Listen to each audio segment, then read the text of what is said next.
Oh, wow, look at this.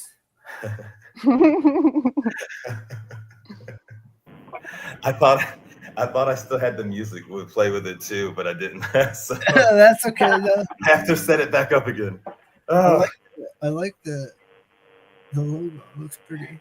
For sure, yeah. So for anybody that I don't know if we have anybody watching at all because we've been like in Just me. prep mode for like an hour, so Oh, yeah. hour and a half. Everybody's like, I'm out of here, dude. They're like, I gotta go to CVS. All Yeah. right. Well, welcome back, everybody that is rewatching this later in time.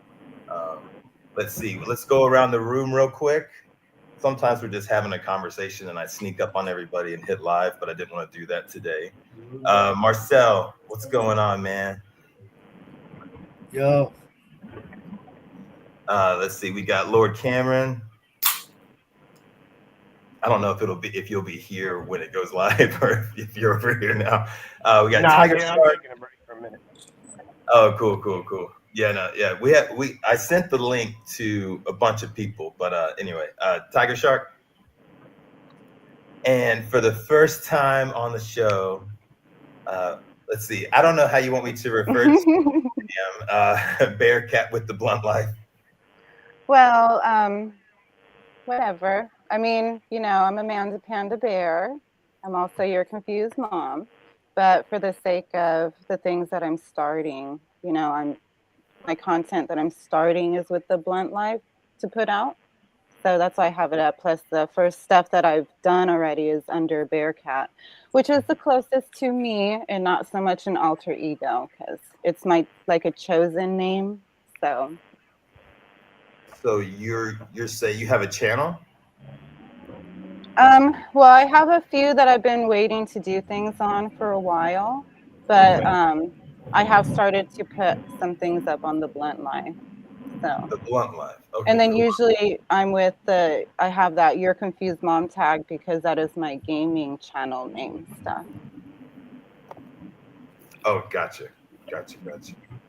So is it at the Blunt Life on YouTube or how is it? I think it is at the Blunt Life. Well, actually, no, it's at Panda for Prez, the Blunt Life. Let me get that. Yeah, I'll get the handle right on this other thing real quick. Let me see. Yeah, I was gonna say I'll pull it up so everybody can see too. Tiger Shark, what you been up to, bro? Oh man, just nature, dude. We got a lot of you saw some of the work I was doing, but I also got a lot of gardening stuff. I got a lot of new plants. I got some nice cactus. I got some San Pedros. I got some bridge eyes. What kind of San Pedro? Do you know? So the stronger one is the bridge eye. Oh, okay. Yeah, there's the same. There's a gentleman, actually the same guy. Actually, surprisingly, if for those that know this, we had a guest on a while ago that was on nitrous oxide. I don't know if you guys remember him. Yes. Yeah. So he's not always that way. Obviously, he was like high out of his mind that day, but he surprisingly has a lot of cactus, and he's a pretty cool dude. He actually mailed me some. So he's, if you guys are looking for anything like that, I could put you in touch with him. He's a really nice guy. He's not out trying to make a bunch of money. He even has some of the weirder strains. I mean, he's pretty knowledgeable on this stuff. Cool. Where's he out of? He's out of, I believe, North Carolina. And okay. With that climate, he does that. Okay. Yeah, it's interesting because North Carolina, you wouldn't think cactus grows there, but he's got all throughout his yard. He's like on a river. He's got a river property, and he's got these things all over his yard, man. And he's a really nice dude. And of course, if you go down a little bit, there's one that's like a bluish gray color right there. Right here. More the one next to that one. They start to get like less green and more blue gray when they don't have as much sun. So those are the kind of the ones he sent me, just because of where he's from. And if they get yellow, it means they're getting like a lot of sun, like just right here. almost too much sun, to be honest. Yeah. For exposure. Yeah, I had 3 of them. I had one that was larger that was shipped, like from Etsy, and then I had a couple of smaller ones. I forgot where I got those from, but I have installed those doing landscaping for clients out here. But they didn't survive the winter very well. So he had some dead San Pedros. I was like, you should have chopped them before the winter time. Yeah, because if you guys look up a recipe, there's all sorts of different recipes. You could just do the lazy way where you cut them up and basically put it in. But there's a nausea chemical that's in the whiter core. So like what people do to try to prevent nausea when they're taking it is they just get the green skin. There's a waxy film and you would take that off. And then there's a green skin that you try to take that and then basically just mash and boil and use that in your mix for your medicine essentially. Or you could just do it the old-fashioned way if you don't mind maybe you've been doing it for so long where the nausea doesn't bother you and you just cut it up and boil it and then take it from there. Is it the same ibotenic acid that's like in different fungus that can make your stomach hurt, like Amanita? I don't know exactly what the compound is. I know there's like scientific papers on it and how to prepare it in like lower doses and stuff like that. There's people that get carried away. I mean, even with it. So that's why it's not as popular then. Yeah, I mean, ayahuasca is really bitter, and like most people that drink it expect to vomit. There's ways to purify it, and I've actually been posting that on the Discord with Marcel and a couple other people. But basically, how to purify it is you cold rack it. So if anybody's been doing brewing or making wine, if you take your musk and your musk, I forget the name of it. I haven't done it in a while, but you put it in a fridge and you put your entire 5-gallon mix in there, and it lets the cold temperature will let the solids go to the bottom, and then you can just siphon off the top, which is more purified. Because even if you use a coffee filter or even like a 0.45 micron filter, there's still going to be stuff in it. So you do it that way. But then one that I'm experimenting with now that I haven't done yet, because I need to make a bigger batch of it, is you can use super clear. So same with the brewing process, you can use super clear. It's made out of diatomaceous ooze, diatoms, at the bottom of the ocean. But you mix it in with the musk and you swish it up and let it, and then you put it in the fridge as well. And you cold rack plus do that, and it just drops all of the solids out of suspension to the bottom, and then you pull it off. And I was like, let me do that to see if it's better. And I can tell you right now, hands down, the cold racking process for ayahuasca is 10 times better. It's still bitter, right? It's still bitter, but it's not as bad. It's way easier to drink, and it does not kill the potency. Because that's my experimentation. If I use it would be heat anyway that would kill the potency, right? Cold. That's why cold extractions are good. Manny Morehouse says you gotta put it up your ass if you want to really get the full entheogenic effect. Well,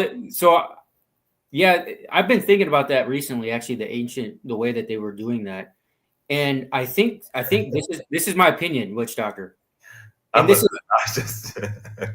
trying not to envision this. No, not that I'm doing that. Okay, I'm not doing that. All right, but what I'm saying is on Jackass with the funnel.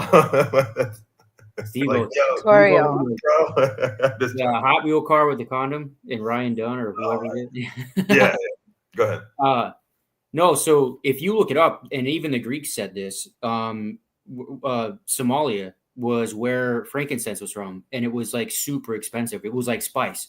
And actually, I think that if you guys watched the making of Dune and where that author pulled a lot of that stuff from, of course, yes, he got a lot of it from Star Wars, but he got it from the coast, the sand dunes of Oregon, mixed in with the Middle Eastern spice trades and things like that. But yeah, Blue Lotus.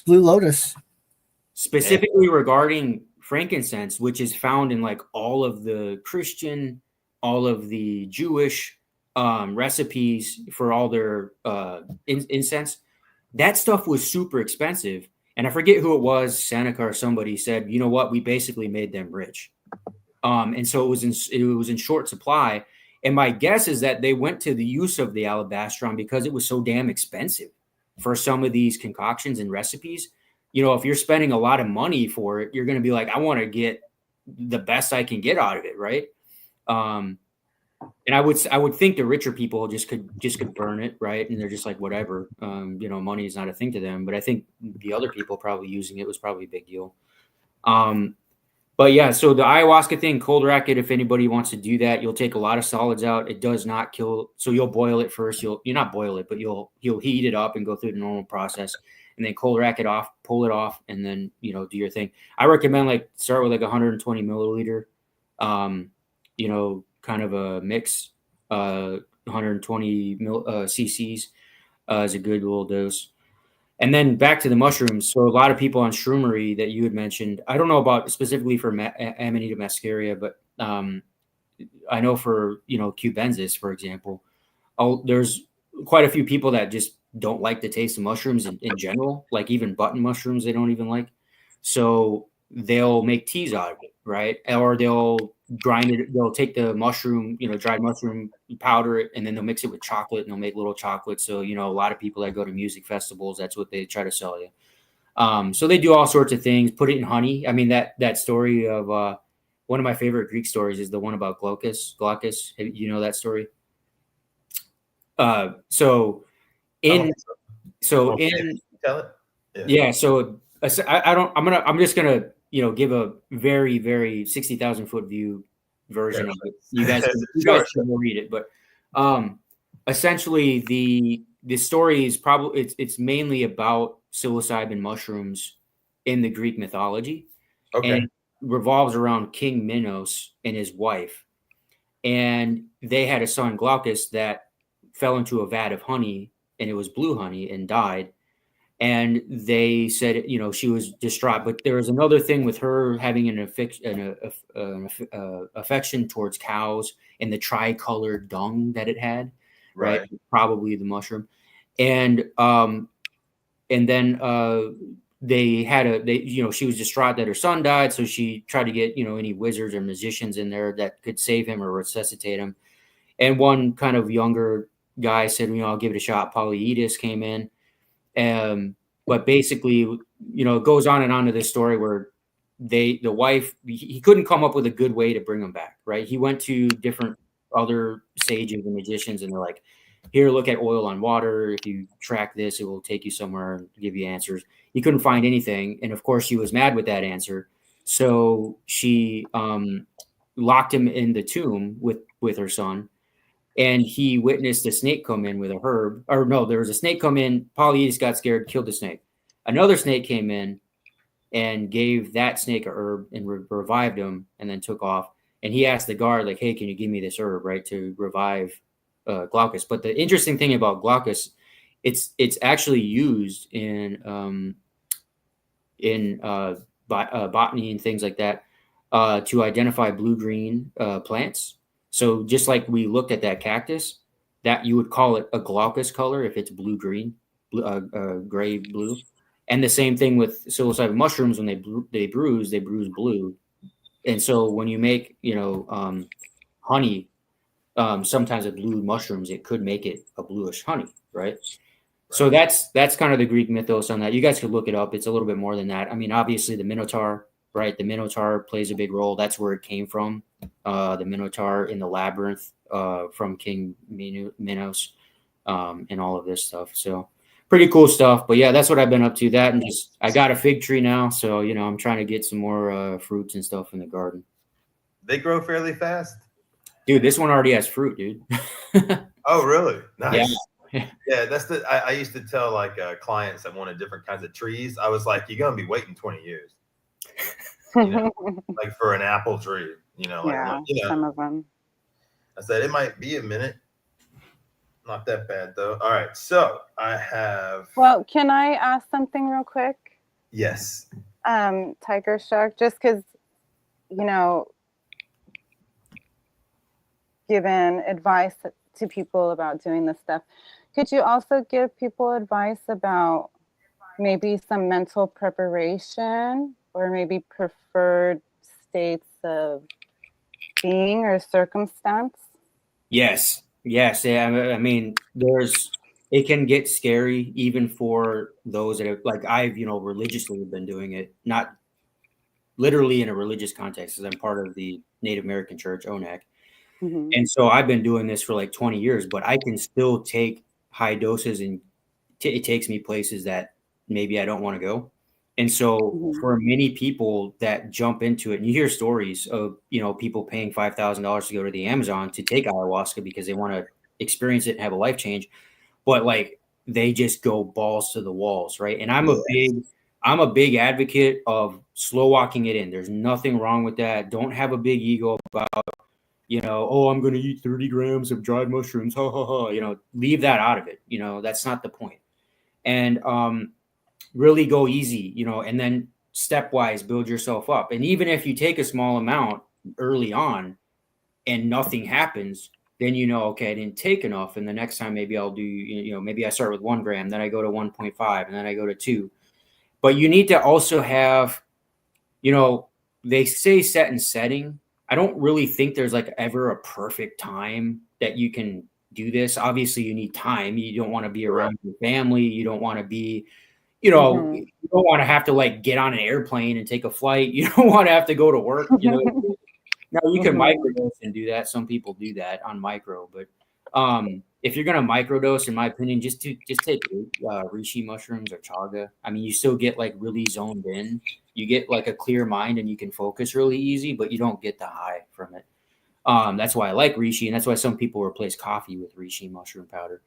But just slow walk it in, and then have like just kind of like, have these places you can go. But the Greeks talk about it, where they have these oracular, songs and these hymns and things that they make. And even in the Nagamati library, it's all over it. I mean, I could point to the verses specifically. There's papers on this, and they sing, they chant, and you can tell that these guys are going through the experience. They're going through a ritual with the psychedelic, because it says in there like, oh, I have the memory of 5 people. Oh, my heart is so open now.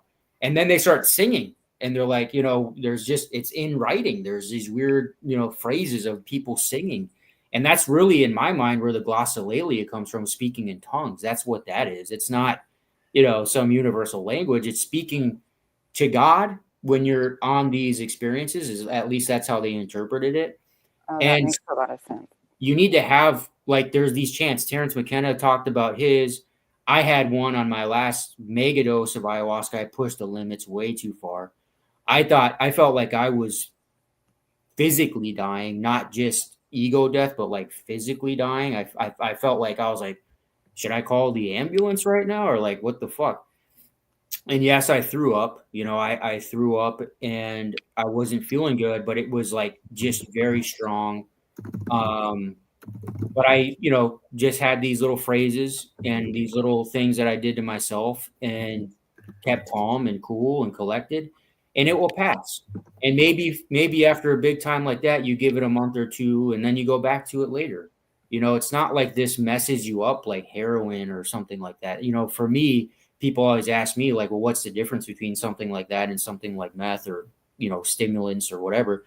And the difference, or even alcohol, is difference is I don't misremember. I don't not remember.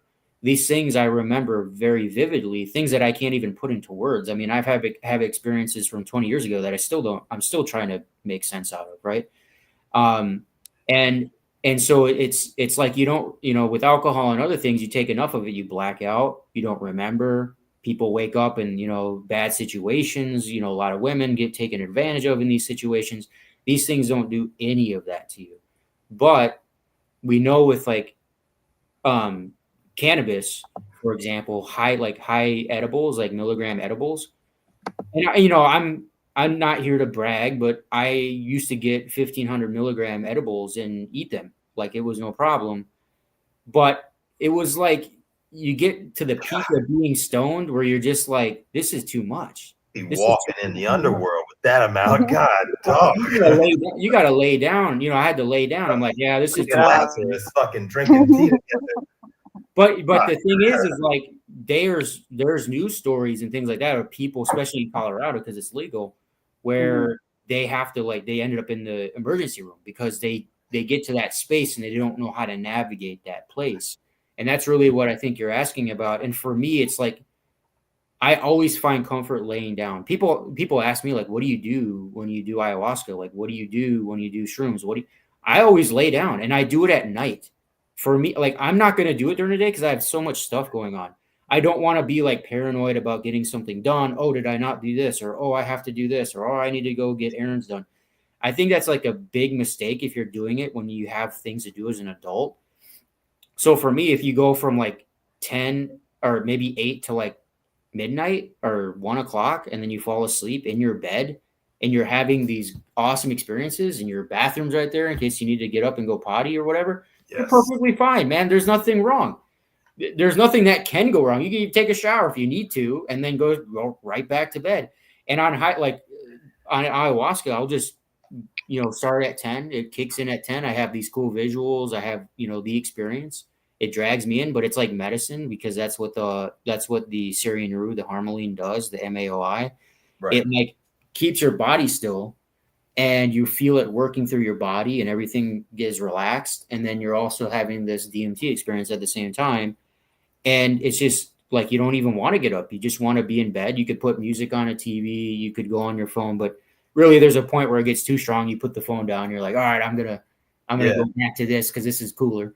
And you could do that. And, some people, I guess back in the day, when this was the first thing you read about it in like the LSD case studies and stuff like that, they highly recommended having like a trip sitter.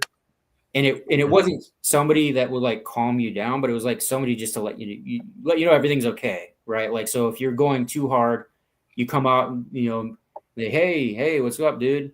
And they come in, yeah, everything's good, man. You good? Yeah, you need some water? You need anything? No, you good? Okay, cool.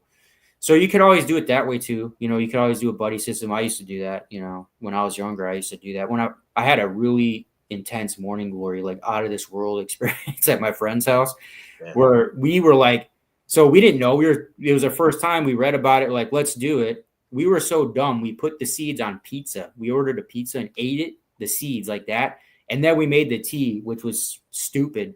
But yeah, we blasted off and I locked myself in his bathroom and I was like naked at one point and then I was cold. So I put my clothes on and I was laying on the floor and I threw up. And then I had to I ran water because whatever, I felt water was cool. And he was like, hey man, you got to run my water. I'm like, yeah, I need to run it. He's like, okay, cool. And I came crawling out of there. We probably dosed at like 3 or 4. And I came crawling out of the bathroom at like 10 p.m. And the first words out of my mouth, I looked at him and I said, what the fuck was that all about? I was like, he put on some cool music though. So that's another thing that Amen talks about too, like people singing and stuff like that. And even Dennis McKenna talks about the singing and the Icaros. The Icaros and like, how that can actually enhance the experience. And I remember my friend put on some cool like trance, like astral projection trance. And I was just in that bathroom, just like jamming, but I was literally traveling through green wormholes, like literally all over the universe. It was insane. I haven't had another big morning glory experience like that, mainly because I haven't like ate them like that, it's kind of gross to do that, but my mom told me about morning glory seeds because that was one of the big ones that they were studying when she was going through school. And if I'm not mistaken, that's what Dr. Schultz or Dr. Schultes is how we pronounced it. He was like sort of a granddad for ethnobotany. He's the guy who discovered ayahuasca in the Amazon, the white boy who was friends with Gordon Wasson, who came down to Mexico for the Maria Sabina mushroom trip that made it into that magazine. That made it famous, and then the doors are going down there to have the experience. But morning glory, if I'm not mistaken, that's LSA, right? Mm-hmm. Okay, cool. Yeah, it's a precursor to LSD, and so if you're gonna make LSD could it could act. There's LSA and LSH as well, but LSA is ergot. That's exactly what ergot is. So you're basically, and it's people that don't understand. It's not actually from the seed. It's actually from a fungus that is in the seed. So I it's thought actually ergot was LSD. Maybe I've always learned. I know it's lysergic acid, but I thought it was the D, not the A. So you can actually make, and this was the hypothesis actually about Convert it. Yeah, so they would make cakes and bread with the ergot. Oh, and cooking it. Baking it, and it would convert it to LSD. Yeah. Beautiful. Yeah. Beautiful. Fire. Responsible for so many good transformations. It's so funny they didn't really know why these things were happening, but they knew how to make that bit of magic. Oh man, I'd probably get the job of being one of the testers.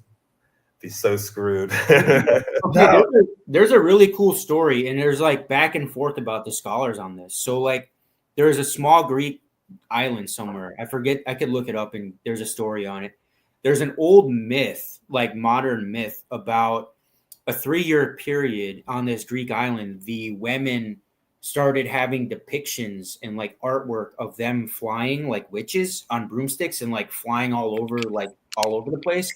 Yeah. And there's one scholar that hypothesizes that it's because they were eating ergotized bread, that their grain. So, and there was a period of time where like they had a food shortage because of bad weather or bad crops or whatever. And they were eating whatever they could get. And some of that was the ergotized grain. And so he was saying that they were just having these visions for like 3 years. But there's like people that were like, no, that's not happening, because you would think it would happen on other islands if that were the case. And it was only like here that it was happening. And I'm just like, I'm siding with that guy, because he did a lot of research on it. And it's just like other people just trying to say it didn't happen. So I think that's probably, it's like Hieronymus Bach. Have you guys seen his artwork? Who? Bach? No, I was Bash, but I could be wrong. Yeah, in the Middle Ages, he was doing a lot of the hypothesis, he was doing a lot of ergot, and his artwork is showing all of that. What's his name again, bro? Hieronymus Bach. Bach is the last name. Just put in Bach artwork.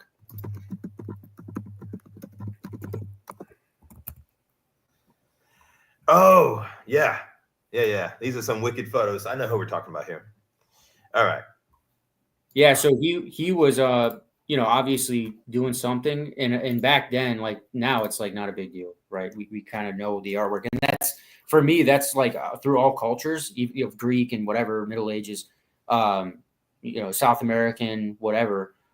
Even the Mayan Codex, for example, has a lot of it in there. The dragons, and then the Native Americans in Ohio had the serpent mound and everything like that. So you have a lot of this culturally through the artwork. So like when we see it, we know what it is. People like psychonauts and people have experienced it.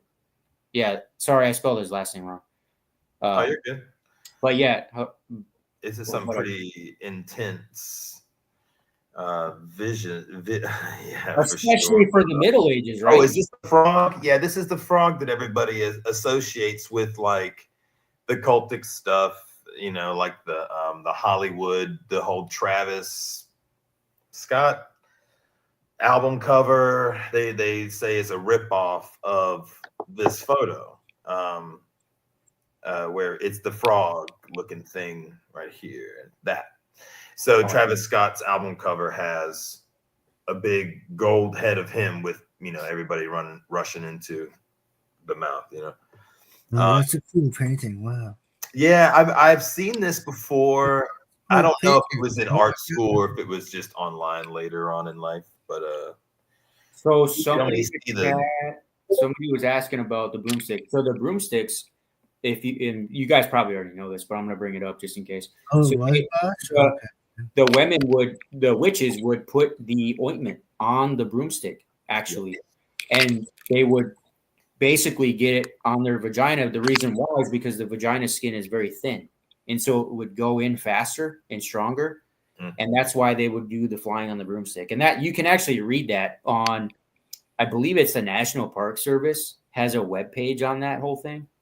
I have a chapter on it in the book. Yeah, on some of the plant pages that are known psychoactive.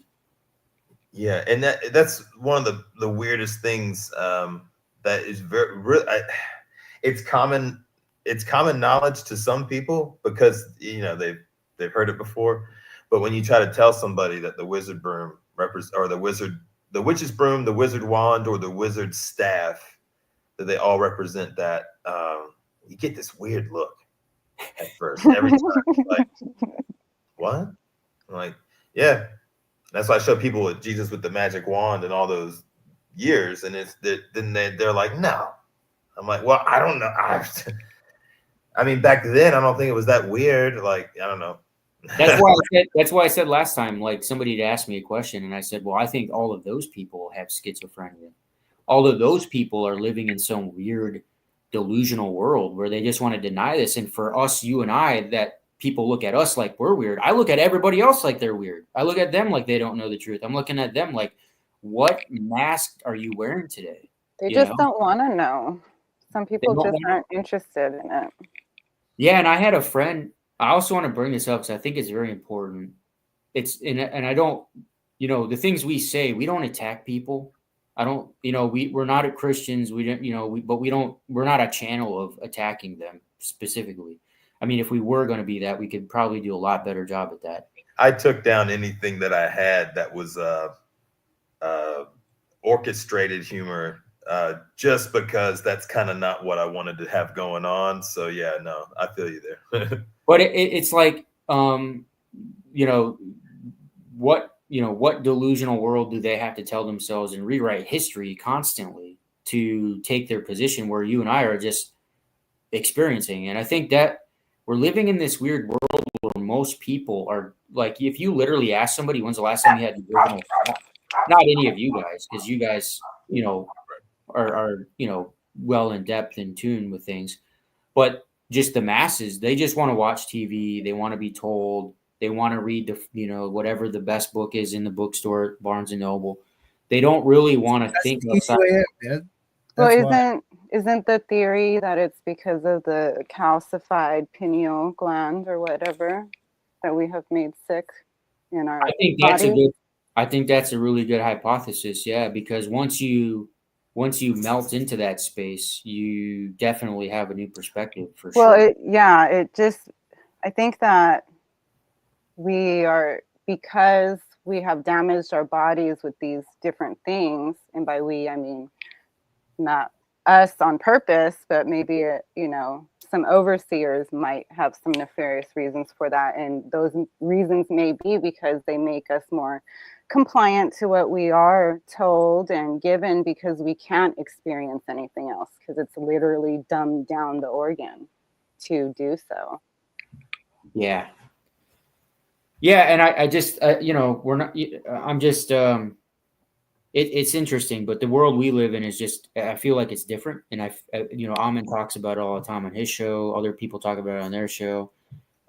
So it's weird to just see other people just go with the mainstream and not even ask questions. What's really weird is that we're in a day where we could literally know some of these things, but in regards to Christians don't even know what the hell Christ taught.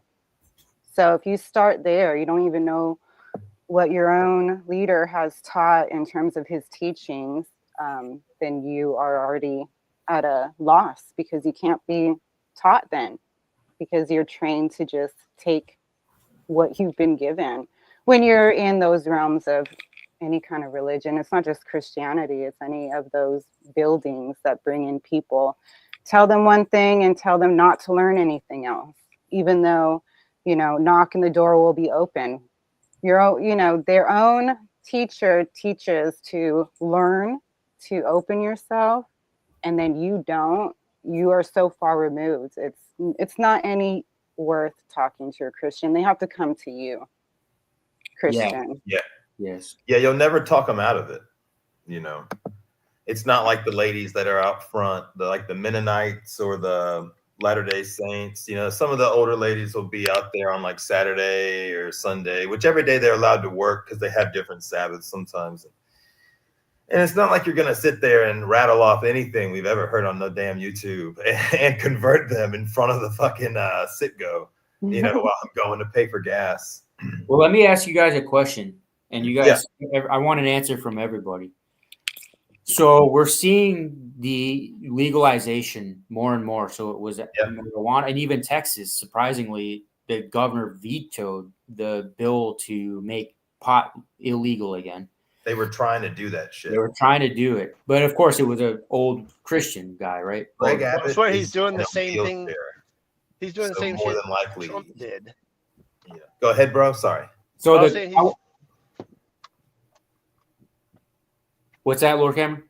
I was just saying it feels like he's doing the same thing Trump did with TikTok, where he like threatens to cancel it and then at the last minute doesn't do it. Yeah. Pretty much, yeah. And so, but the question I want you guys to answer, we're going into this, it's going to be in our lifetime, you know, because most people, I don't know if that's going to happen in our lifetime. Well, this is going to happen in our lifetime. Yeah. The marijuana thing happened. Now more states are legalizing psilocybin use. And even Texas, bro, they're legalizing the research. So universities now, they're allowing to research psilocybin, ibogaine, and other, the indoles, the ones that we all like, the indoles. What if we get into this position again that they were in before? Is it going to be better? Like, what's your opinion? Now, this is a bit of having some some forethought into the future, right? Some prophecy here. But I want everybody to answer. WitchDoctor, Lord Cameron, Bearcat, and then Marcel. What do you think? How is it going to go? Are we going to go back into being a cult, a bunch of cults again? Or are we going to be something else? With psilocybin? With the more and more that they start legalizing these things, they're going to be now available almost. I mean, some of the states have them available on the corner. They tell you can do it, grow it on your own, and buy it and have it and possess it. It's decriminalized in DC. There's a county in Michigan. It's like a college town. I forgot which one it is. I think Oakland, LA, Denver, Oregon, a couple places there, or the whole state. Not sure. Washington State and New Mexico. Maybe Seattle, New Mexico.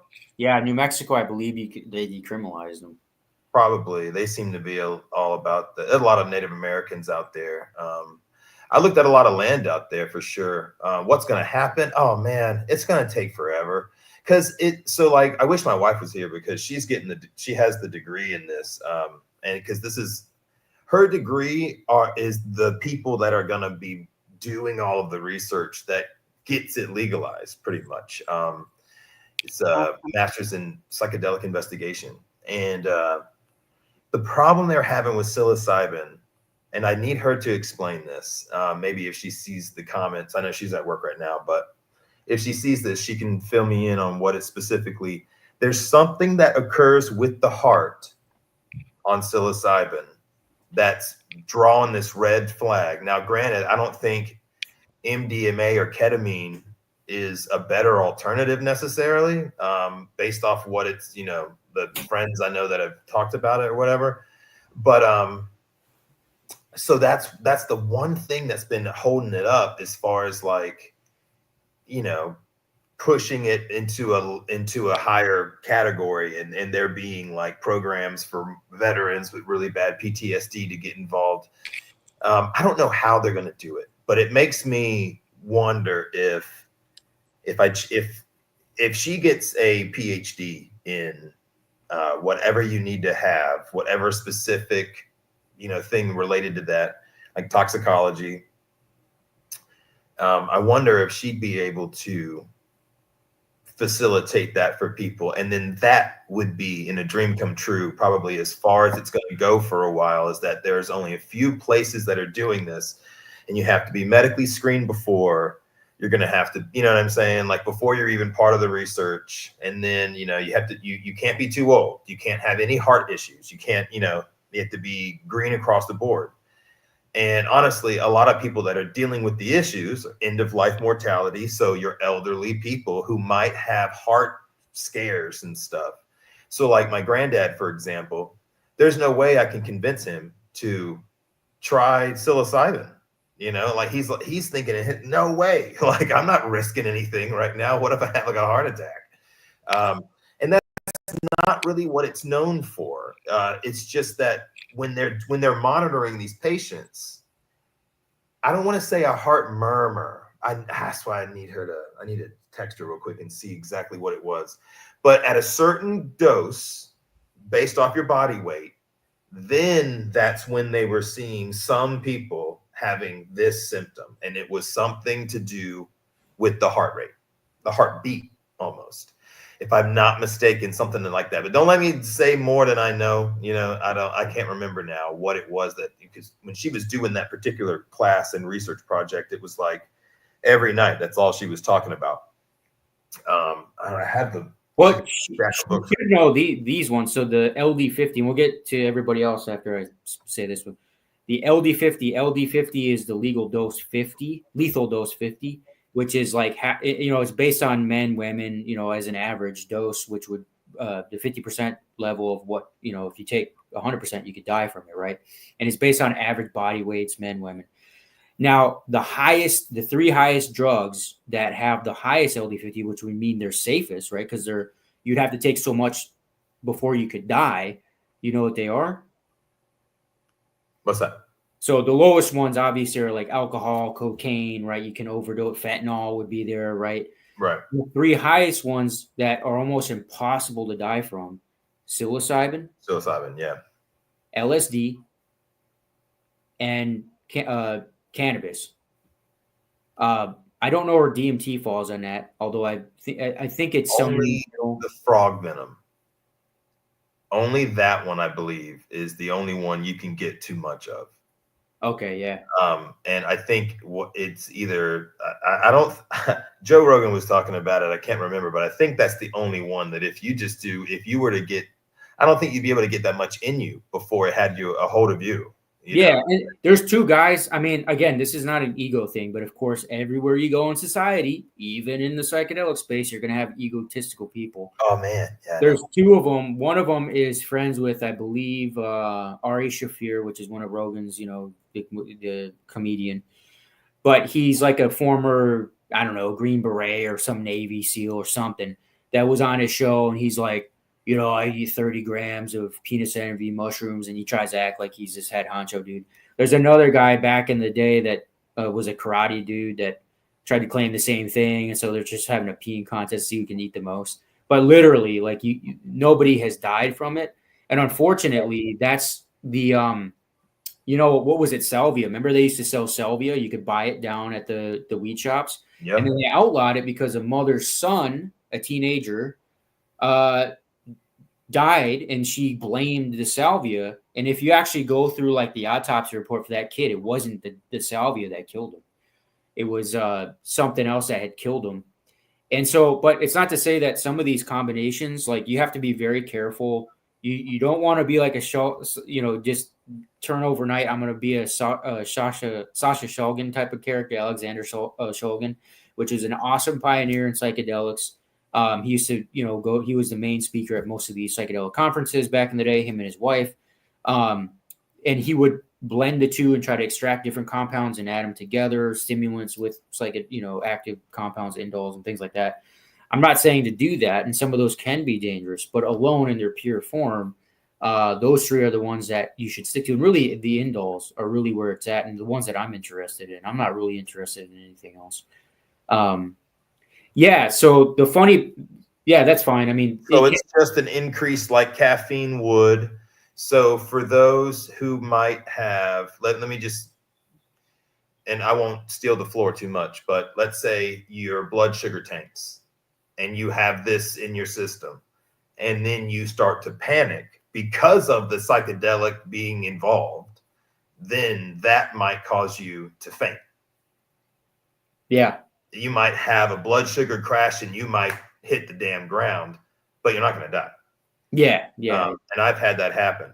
So not to scare anybody or anything, but it was just one alcoholic drink, got way too hot, fainted. Yeah. Yeah, and it was 2 grams. Is a little bit too much to be at a music festival. Inside, much less within destruction. Just Yeah. I swear, his last scream, like my soul left my body, and I just fucking went down. Well, even the funny part too about the LD50 is there's scientific literature written about people that took massive doses of a bunch of different things and they fully recovered from it. They had to go to the hospital, but they fully recovered from it. They didn't die, which if they were going off the LD50s, they should have been dead. And then like even we were looking up pennyroyal back then, and like that is an hallucinogenic. There's even case studies on that with doctors and stuff that published. That's dangerous, right? That is dangerous. There are certain plants you don't like. Nobody does pennyroyal. Like literally nobody does it. Yeah, The only reason they did it is because it's an abortifacient and they were trying to have an abortion with it and it worked. But if you do too much of the oil, you could definitely die from things like that. So you have to be careful, read about what you're doing. But if you stick to the indols like psilocybin mushrooms, ibogaine, DMT, these things, they're not going to kill you, right? LSD, ergot. Yeah, the indol. That's a good nickname to call them. Okay, cool. I was kind of looking for that, a special word for entheogens that you can't die on. Yeah. You say entheogens, and it's like, yeah, sure. Which poisons you talking about? There's more of them than the good ones, and then some are kind of in both categories. Yeah, and people ask, so like, if I can't die from it, why don't I just do a massive dose? Okay, but do you want to be in hyperspace for 12 hours? Not really. Most people don't have time for that. From trauma, if it's too much, maybe that trauma can also get dealt with in the same experience. But Terence McKenna says that mushrooms is the better route for the beginner because DMT can be the scariest freaking thing that you've ever experienced in your life. Yeah, he does say that. He says he thinks, and I don't know if I agree with it. I think that there could be people that have, but he says basically, in his opinion, that on anything less than 5 dry gram mushroom, first time user, it doesn't bite you, is what he says. But like LSD and DMT could totally bite you on the first time. And by bite, we mean having a bad trip, right? And let's break it down. Let's before we move on to the others about answering the question of are we going to just revert back to cult with the indol legalization. Terence McKenna had a really bad trip that he described where it was him and a friend, and they did a high dose of LSD. And his friend actually had a, what was he calling it? I forget what it's called, where you like a seizure. He had a seizure, but it was a certain kind of seizure. And it was because he had that health problem. It was pre-existing already. Right. And it wasn't just like, it wasn't brought on by the LSD, but he just so happened while they were high on it, he had a seizure. So of course they called the police and the paramedics and all that stuff. And so a cop comes knocking on the door, and he had locked the door. They flushed it down the toilet, all of their drugs and everything. And he couldn't open the door. He was so blasted. The cop was like banging on the door, like, open the door. And he's like, I can't open it. Just shoot it open.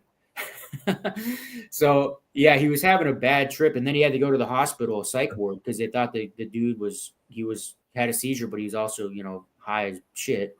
So when he came to, he's talking all sorts of crazy stuff. So they took him down there, and he was down there like visiting the psych ward, and then they kicked Terrence out, and he was just walking the streets of Berkeley afterwards. And I'm like, wow, none of my bad trips were that bad. Right. I've never had an experience where I had to do anything like that. So I've had bad trips where, like, again, I had the feeling like I was dying physically. But I was able to go through that, and navigate the murky waters and come through. And it was a good experience and move on. But okay, sorry, enough about that. Lord Cameron, what do you have to say? Are we going to revert back into this cult stuff? Are we going to move on past it? Are we going to incorporate that into a better world? What do you think? I don't know. We've already had 2,000 years and we're still having cult shit. So I don't think it's going to change much. Yeah. Right on. Bearcat?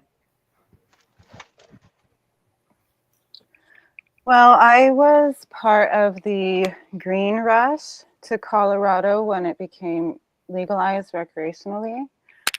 So I kind of was on the front end and saw how that was in regards to like the industry. You know, you hear about it, it's going to be legalized, and you're like, oh, it's a good thing. But then actually, the first businesses that become legalized are the kind of criminal activities that had the money to do so right away. So it kind of tainted the industry a little bit, because that's how you're already starting out. You're starting out in kind of a dirty business because of these weird laws already and workarounds. So then the next level is the, you know, because there are people that say that they get like hallucinations from marijuana and stuff, but I don't, it's a minority, is it not?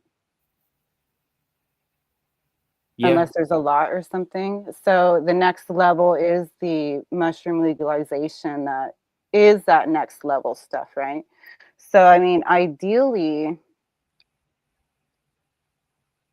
a few things would have to be happening at the same time to ensure that the environment and conditions, hey, Wonder,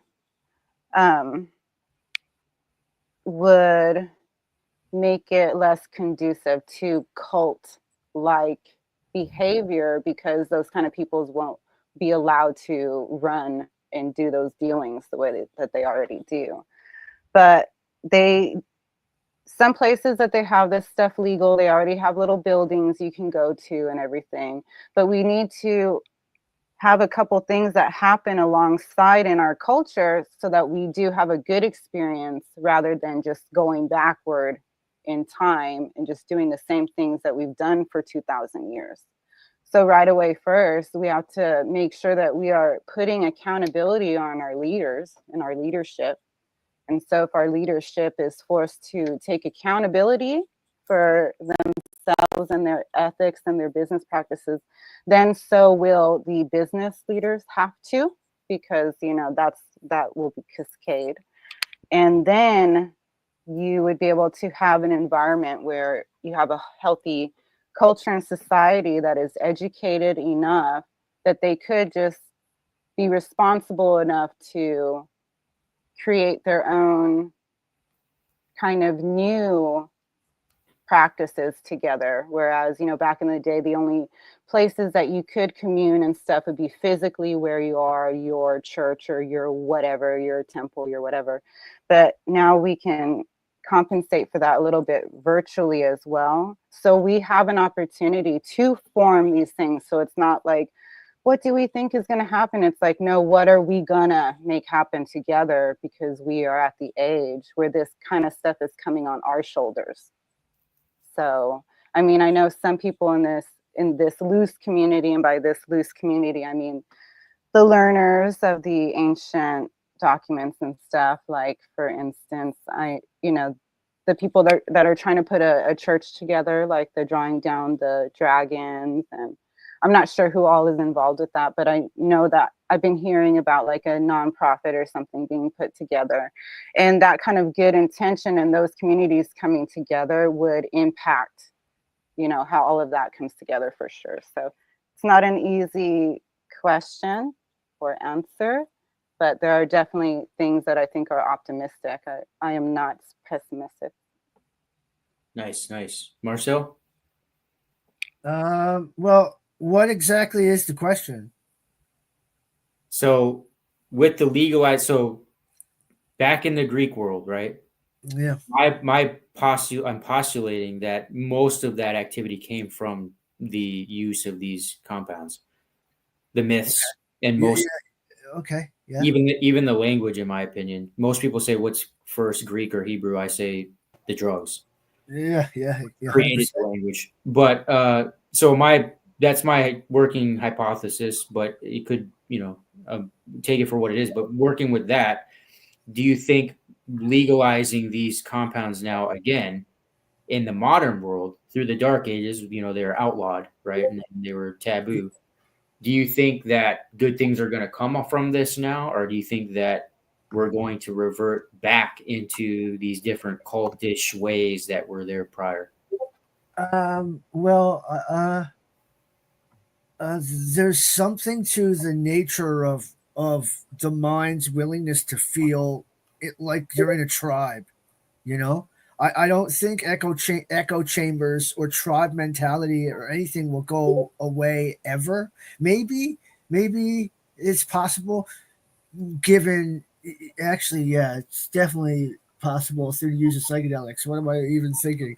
But I think the freeing of them has the potential to be more beneficial than not. I think for sure. I think people chronically online and the nature of how the rat race is ran in general is what is causing such a mass hysteria of or a mass summoning of so many micro echo chambers and such. Yeah. So I think the legalization of psychedelics will probably help remedy that. Oh, fucking fair bit. I can almost guarantee it. I can't really lie about that. Yeah. But I'll play devil advocate with you. Okay.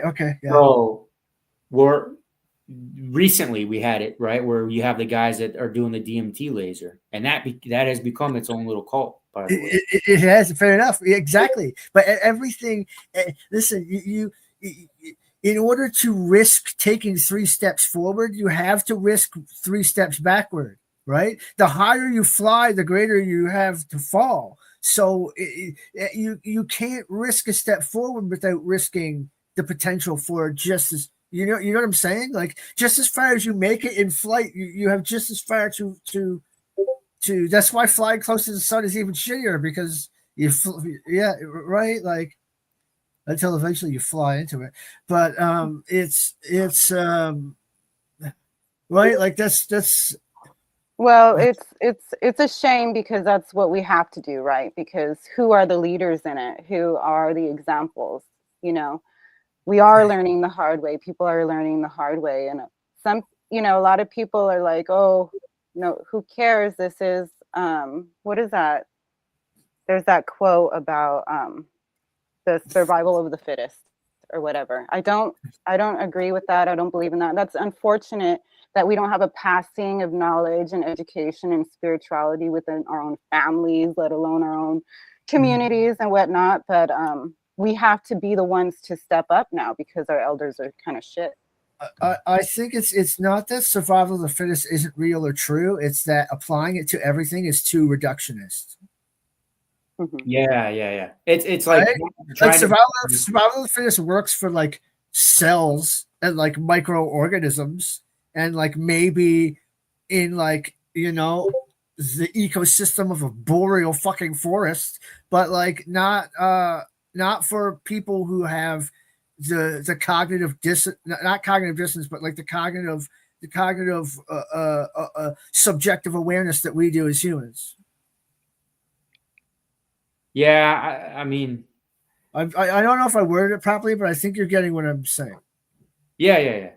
No, I think for me, the dichotomy is that we get closer to nature with the plants, and what the plants do is they bring us back to nature and to mother.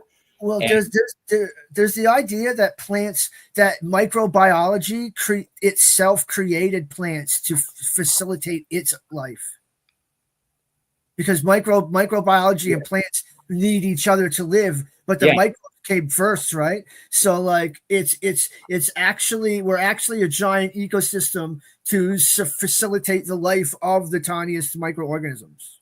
Yeah, it brings that's the true community, right? So the way I see it is that the cultures that were before us that did these things, I mean, even the Vikings, that's why I'm saying it makes sense that the plants will bring you back to nature, because it's the plants that was developed by the things that made nature, basically. Even the Viking queen, they found a sunken ship with a Viking queen on it, and you know what they found in her purse? A what? Yeah. A Viking queen? A Viking queen. Guess what she had in her purse? Well, I don't know what. She had henbane seeds. Sick. That's awesome. Henbane's been a thing for a long time. Well, even the Jewish high priests, they had henbane Yeah. headgear as I well. must think I should grow some maybe. Fuck. Well, you're lucky because you could go out and find some nice mushrooms in your world. Yeah, I can find pretty much any. I live in a cool little place. I live next to the only confirmed Viking settlement in North America, so that's badass enough. Nice. That's cool. Yeah. Yeah, that is badass. Let's see what's going on over here in the chat. Not much. Oh, is that your mom? Mhm. Yeah. Mama Hello. Blackman. I would like to say or mention something that I think is unfortunate. People doing these natural substances in order to come back to nature and feel more centered and stuff. Because we are not living in a healthy society, culture, most of our communities are not sustainable. Being able to have fun on these things and experience this and feel good, and then coming back to reality also causes a real low for people, because we want to be close to nature, but we don't have, a lot of our communities aren't actually integrated with nature anymore. So it also can cause like a spiral of further depression and hopelessness as well, which is sad, which is why it's important to have and grow your community. I think, like I said, there's many things that have to happen at the same time in order to have something fruitful grow from it, I think. I think in intention could also be a little bit of the enemy in situations like that, like the intention of why people are using the plant medicine, because if you lying about the intention you want to use will make you have a depression, like a depression after using it. Like you can't lie to yourself about why you're taking mushrooms, man. You'll feel like shit afterwards. Like it has to be a very genuine and real reason. You can't. It's not really meant to be taken in a situation where you're going to have fun. Yeah, you'll read that on Reddit a lot, where people realistically, right? Like that's not how. I mean, I really have no room to talk because I've been doing mushrooms for like 30 years, so I'll take them and go to a fire and have a great time. But it's not really how it should be handled by most people. Well, can I tell you a quote that I had heard over the years, over and over again, and I didn't understand it. It was, I would see a quote about tobacco that, it's always a generic, Native American quote or whatever, but it was, at least I didn't see it attributed to a specific person, but I saw the quote over years and then finally looked it up. But it was a Native person saying that the white man was using tobacco wrong. And I saw it off and on, and I was like, okay, what the hell does that even mean? So then I look into tobacco, and of course on the Wikipedia at the very, very bottom, it says that in high quantities that it's hallucinogenic.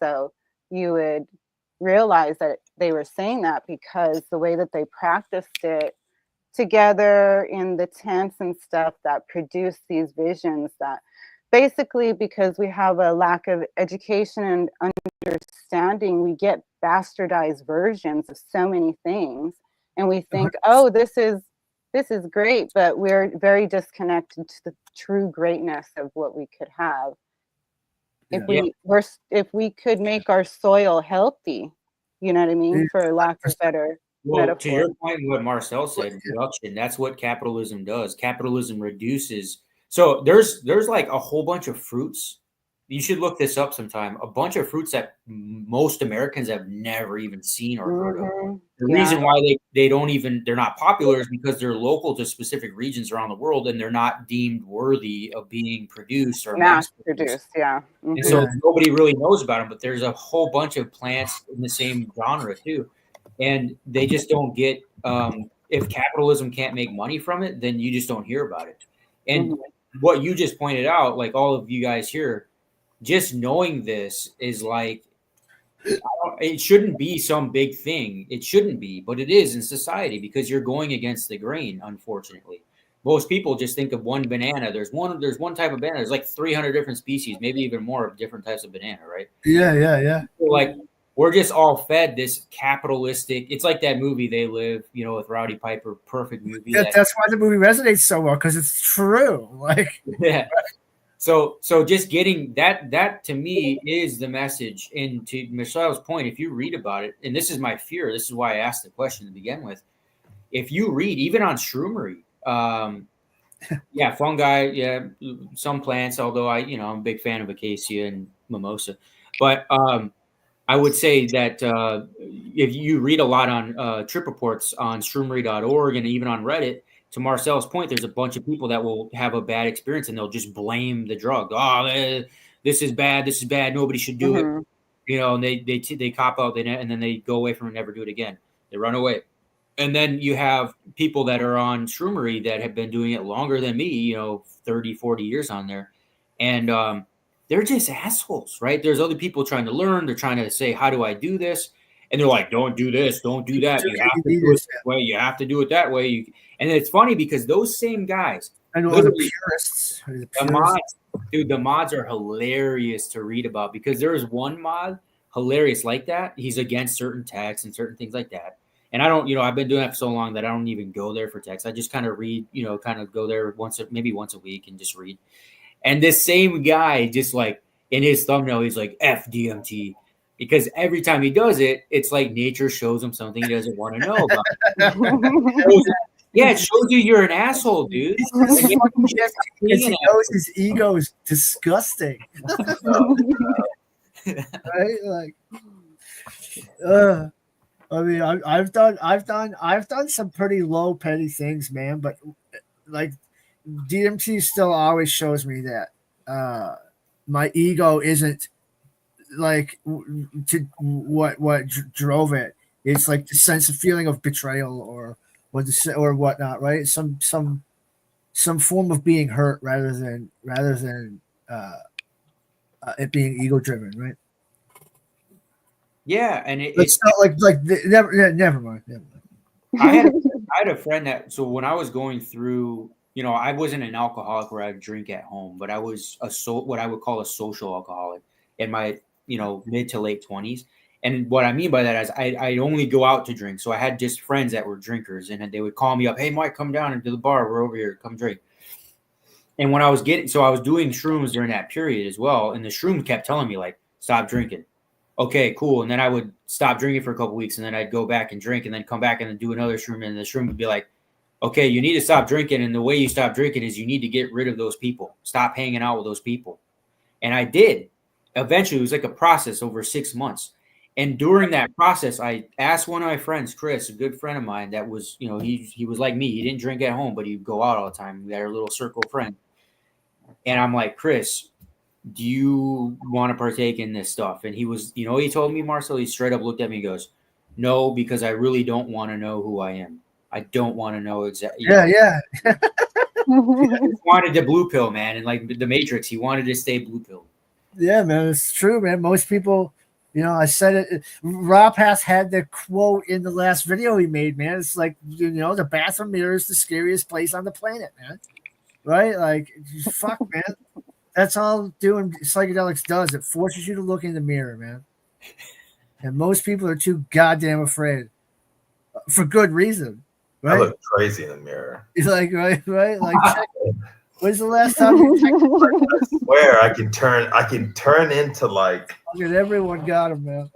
It's like I can like change my face when I look in the mirror, like on mushrooms and stuff. Yeah, it was.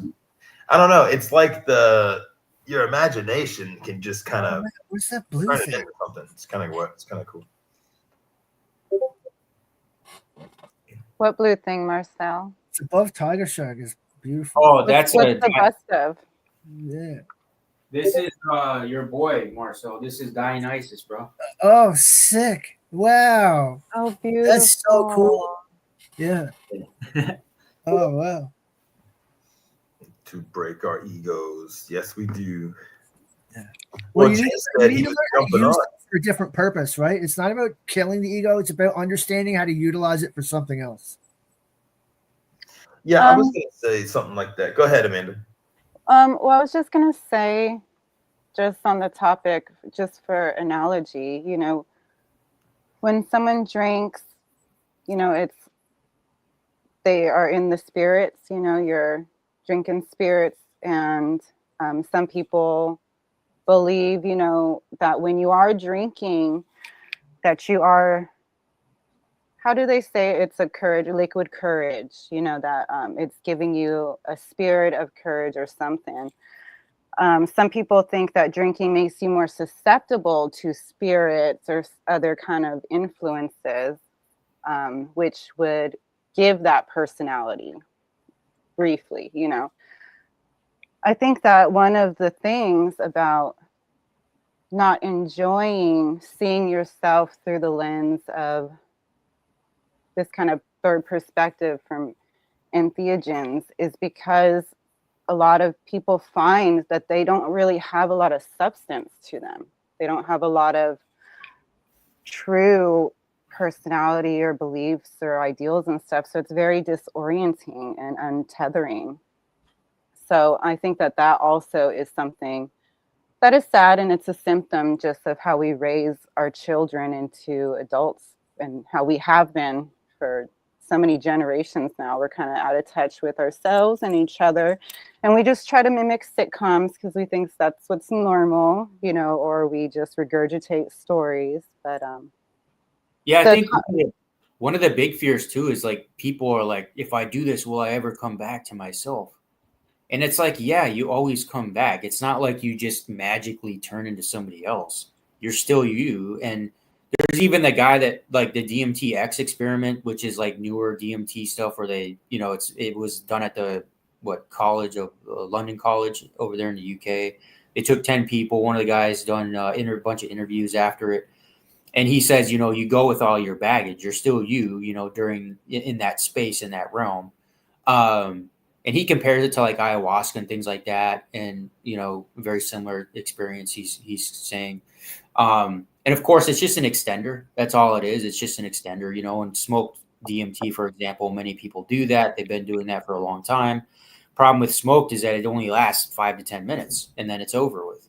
Right. That's why ayahuasca, you know, lasts, you know, between for me, it's like the peakish time is maybe 2 to 3 hours. For some people, they say 4 to 8.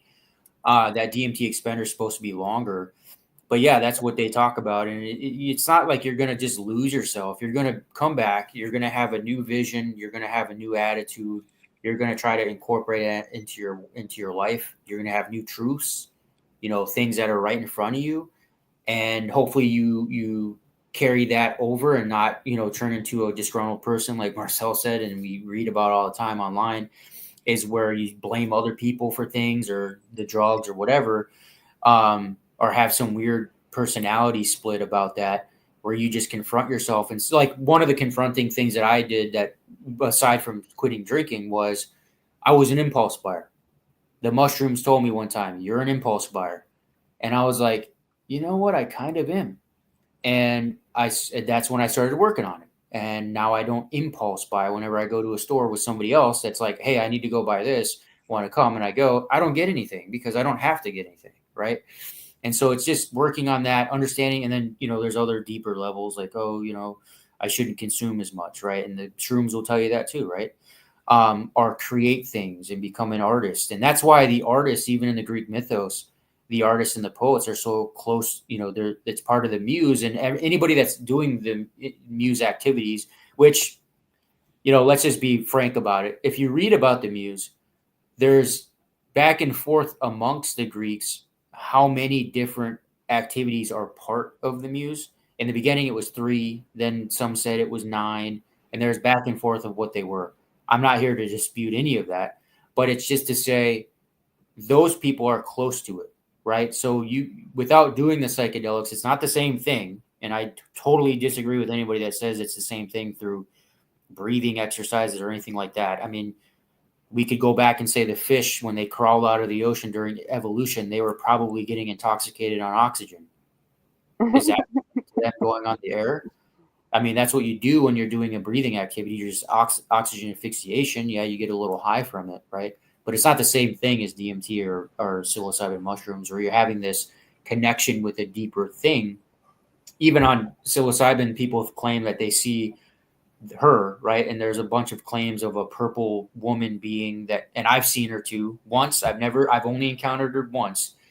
And so I've seen it too, but that's reports that people claim. And it's like this loving, affectionate thing. And I don't even know how to explain it, but it just feels like nature in that figure as a human being is just like, hey, here I am.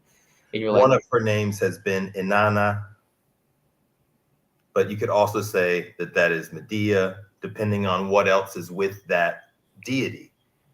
Now, I saw this lady, and she's pissed. She didn't like my girlfriend. But since then, you know, I've gotten married and stuff, and I've had some experiences, and I was going to talk a little bit about that setting, because that's also part of like my wife's degree. I call her the snake lady. The snake lady loves my wife, so I'm good. So that's how I knew I'd be all right. You know, that was just, and maybe that was my own brain creating this deity that looks like a chick, because maybe that's all I'll listen to. If it was a guy, I'd probably be like, nah, you're probably not really him or whatever. But like, as a chick, I said, oh, okay, yeah, sure. And, but yeah, and other people that I have introduced to this, whether it be trauma, army, non-army, you know, non-military trauma, females, a lot of friends of mine from some of the teams I was on when I was out of the army doing security stuff. And one of the things that I'll tell people is I'll kind of walk them through like how I got introduced to it. But would you say that like 1.75 of penis envy for a person who has, you know, smoked weed, you know, they've drank, they've had cigarettes, they're all, like Amanda said, calcified, you know what I mean? You think 1.75 would be the right amount? That's what my first time, that was what I had done, you know, and it seemed like just the right amount, you know, for all the reasons that you do it, you know. hey, how heavy is he? Who? The 1.75. 1.75 grams of psilocybin. Oh yeah. So yeah, I mean, I think that's safe, right? I mean, honestly, in my opinion, anything under 10. I mean, this is the thing. Like, people think the more you take, the higher. Like, your brain has only. It's like serotonin, right? Your brain only has so much. You can't just keep releasing serotonin into your body and get this high from it.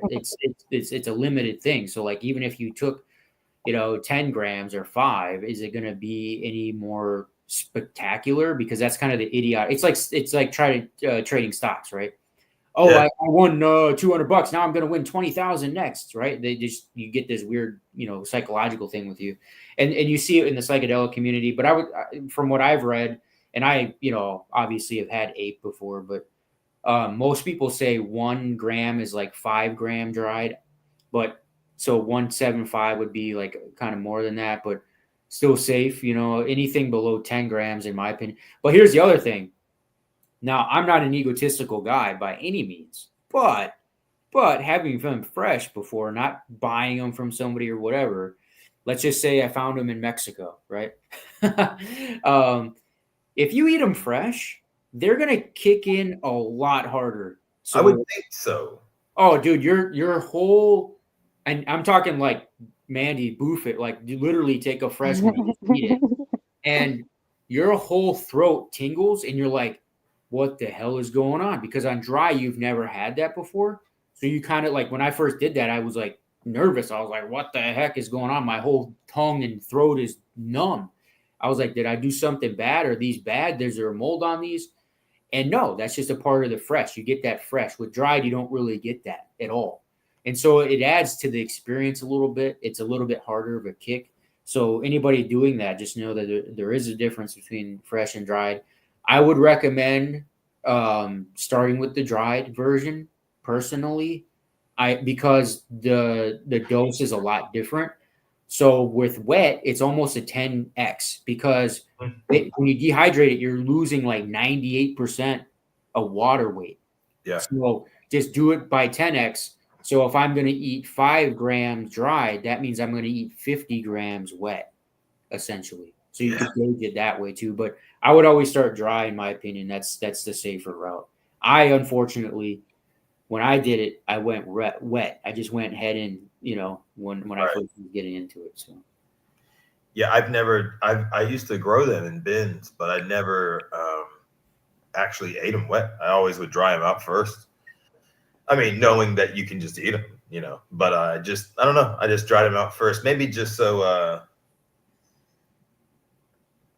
I guess I have eaten like them wet, I've taken a cap off, I think, and eaten one, or I've cut one out the bin and put it into a tea, with like blue lotus leaves and stuff.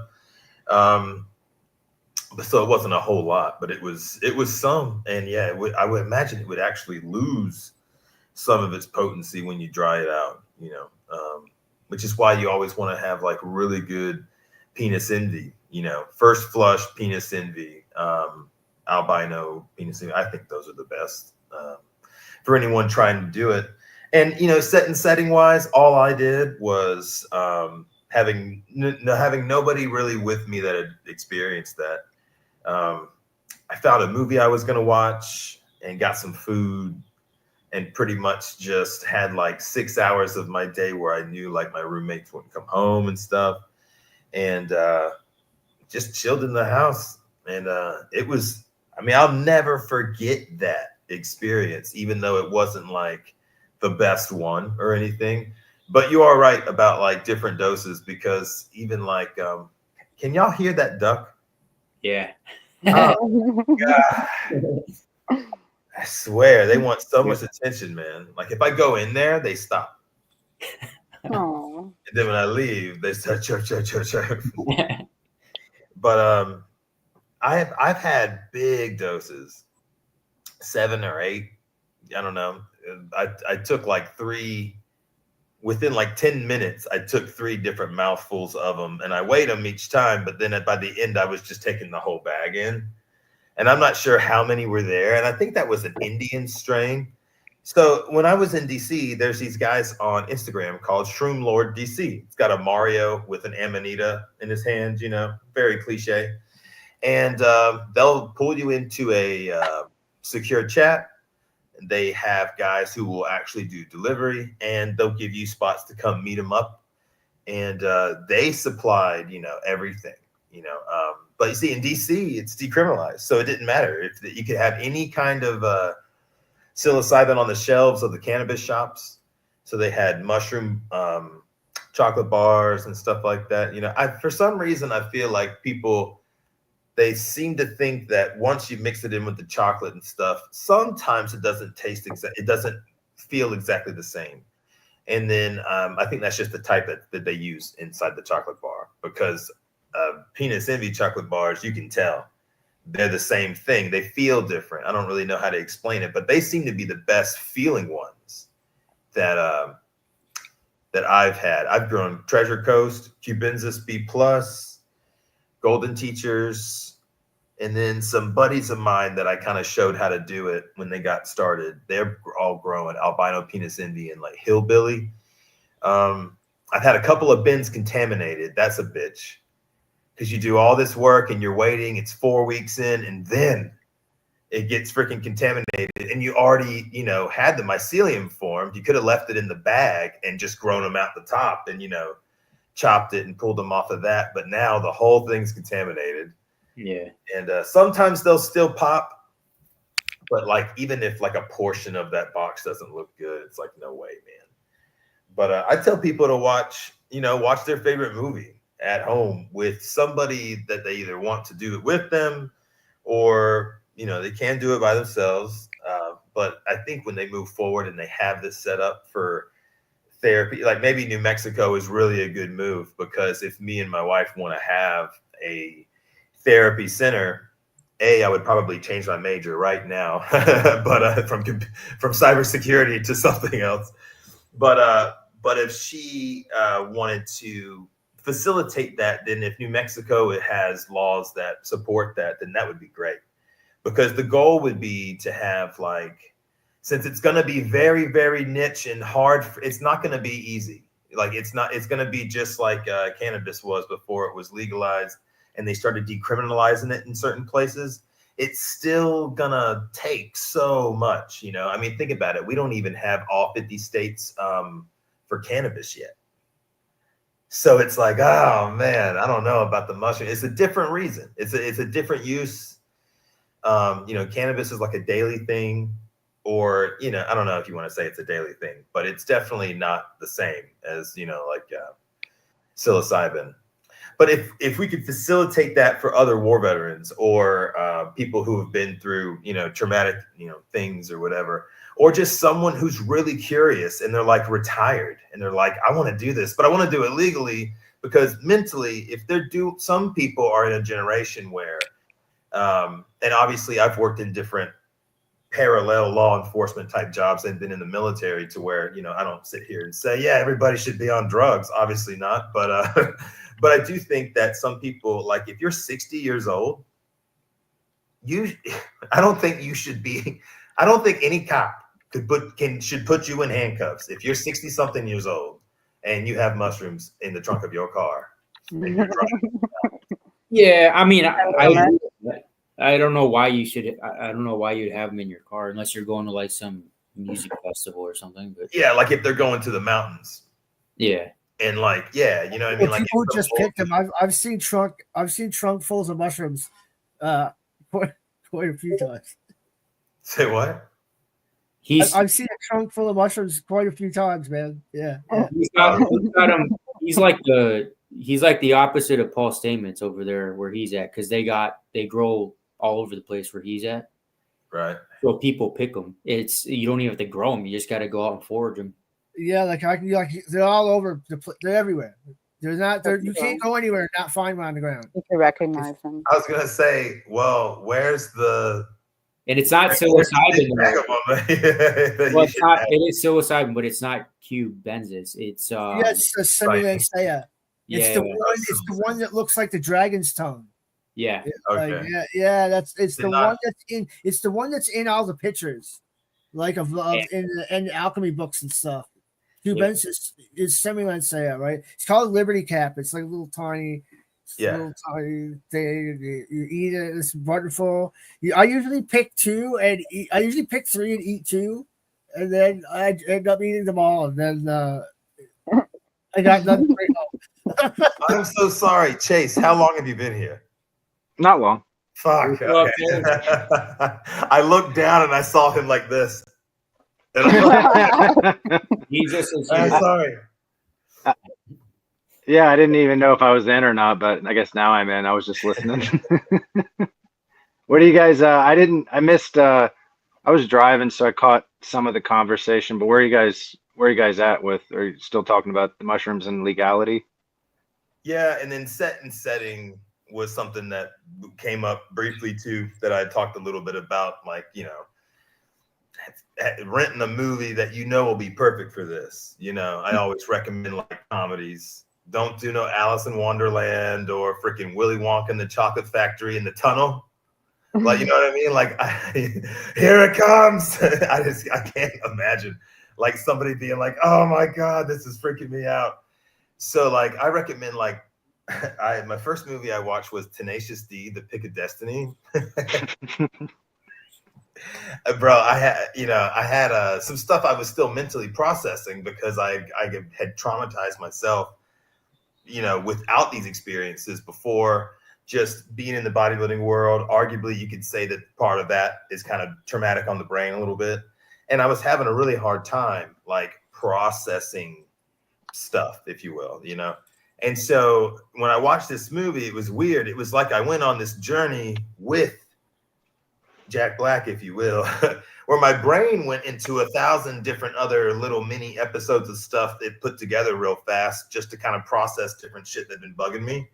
But in the middle of the movie, he's sitting under a tree and he starts eating these mushrooms.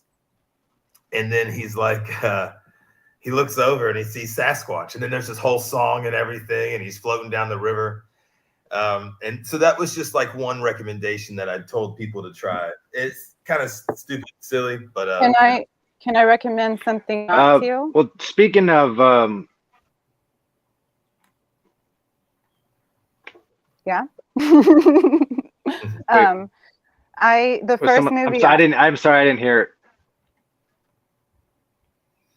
I was just gonna say I do not recommend to watch. I just forgot the name. I told you about it. Tiger Shark, not Bruno, the other one. Borat. Oh. I watched that on my first run, and I was not down for him being such a prankster to those people that didn't know. So, yeah, I think it is important to think a little bit beforehand about, you know, because I couldn't watch that movie for years afterward. And then just another little note, when you first asked the question, WitchDoctor, about penis envy, I forgot that was a name of a strain. Like, I really thought you meant the penis envy of people who were too calcified to truly enjoy the experiences. what are the odds? All right, Chase, what's up, bro? Oh, not much. I was you were talking about like the trauma of bodybuilding. So I guess with what is in the pop culture about what's his name? The guy that went after Joe Rogan. Liver King. Liver King. Yes. Sorry. Yeah. So and I had texted think you and Tiger Shark about this, but I had a friend who got juiced at the gills on anything and everything. You know, I'm sure you've met those people before where they're like, I'm going to take a little bit of steroids, and then 3 months later they've got 50 pounds of muscle on them, and it's like, that's not a little bit of steroids, you know, that's what the hell are you doing?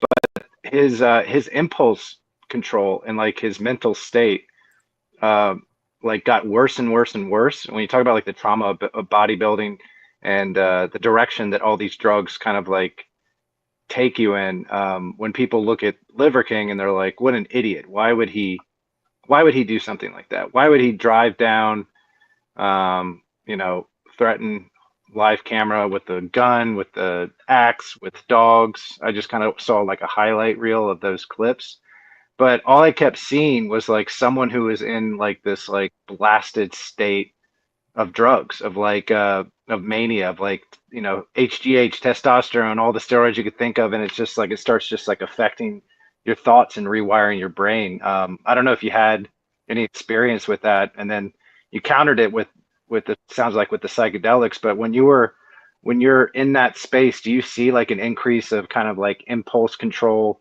or does it like, do you see it change people's minds a little bit? Yeah, I mean, I was stone cold atheist, so I'm not anymore. And I know that my brain is making these visuals and showing them to me, but there's something extra there. Not what we've been told in the religions and stuff, obviously, even though that's a lot of what we talk about on the channel and stuff. And I think that obviously they were part of that. It's pretty amazing shit, though. Would it start religions? Yes. It is that powerful. It's my whole life has changed since this, to where now I've gone from being whoever I was before that to whoever I am now. But there's a lot of I was already a helpful person and stuff like that, but there's definitely a lot more helping people and actually getting them the results. So you can sit there and be somebody's friend, but if they don't want to make any improvements, then it's just going to be, you're going to be a punching bag for them and stuff. You know? And I've had friends like that, friends that were like, I don't know, how do you describe it? I love them to death, but there's always some drama in their life. and they have to vent to you all the time, and you're always on the phone with them. And you can only do that so long. If a friend break up, or it's a breakup. You know, almost every time someone's in that kind of state where they want to kind of, I don't want to say hold you hostage, but they want to do stuff like that. And guys like that could benefit from that, but not right now, not the day after all this happened. It's like, whoa, hold on, you got to get yourself ready a little bit. And that's another thing that I was going to talk about was, if you have a really like small experience, or don't even have an experience, but you take like 90 days to fix your shit. If there's something wrong in your life, leaving somebody you need to leave, that's hard. But if you do it, 90 days from the day you do it, you'll probably be just fine. Think about the numbers.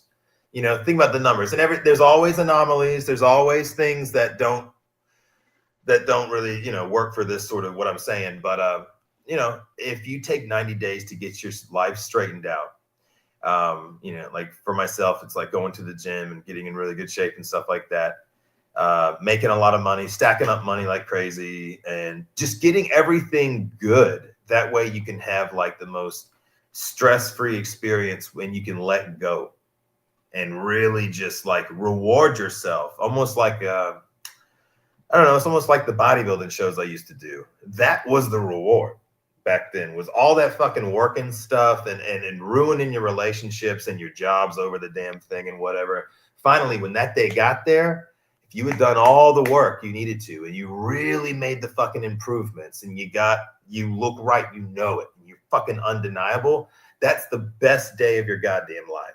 And there's no drug that'll make you feel better than that. But it kind of feels the same way with shrooms, though, like it, or any, whatever your you know, thing of choice is. If you you know, kind of say to yourself, okay, I'm going to take this week off. I'm going to go here, do all the arrangements that I have to do. I'm not telling anybody to break any laws. Go to the districts that have it decriminalized. Whatever the fuck. And you mentally prepare for it. And if you got a couple of things, you know, and you set this intention. And I used to make fun of people when they said that, like, what's the intention? Like, you know, like, well, when I'm talking to a human that just is going to bill me for an hour, it's kind of hard to really have an intention when I'm going to answer all these questions for them, and I know what I would have to do to, you know. But it's different when it's an entheogen telling you, because then it's you telling you. And usually you're a little like, holy fuck, this is God or something talking to me?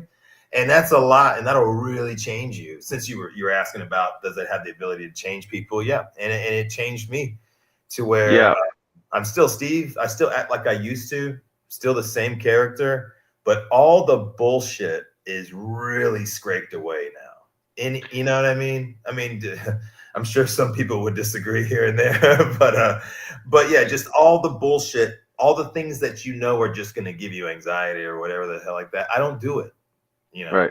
I just don't even let it be a thing. There's a time when you want to juggle all that, you know, or at least where I did. Not everybody, but when I juggled a lot of dumb shit at one time, things that just make your life more stressful, and y'all kind of can fill in the gaps or the blanks, whatever. And that's the same kind of stuff that mushrooms would tell you that you got to stop fucking doing.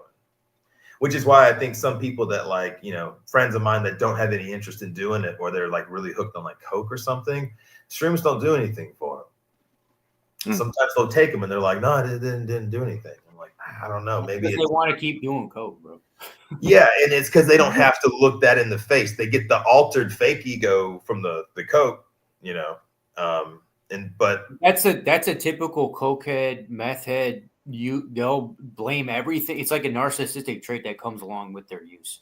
And unfortunately, if anybody's been a part of that or had that in their family or friends, it's like the worst. You know, the saying is those who suffer the worst to somebody addicted to cocaine or meth or heroin or fentanyl is the family. It's not even the user, because they tag them along with it. And I've seen people. There was a beautiful young girl when we used to go to the bar. She was friends with one of my friends, you know, not boyfriend, girlfriend, but just friends. And she would show up sometimes and drink a beer. This woman got addicted to pills. Next thing you know, she got kicked out of her house. Next thing you know, she's living out of her car. And they'll deny everything until they're on the streets. just then they'll protect their abuse of the drug. And that's what I'm saying. Those are real addiction drugs. I'm not addicted to mushrooms. I'm not addicted to cannabis. I haven't smoked cannabis in 2 months. I quit smoking. Why? Because I just wanted to. I'm not Just to addicted. take the time. It's not addicting.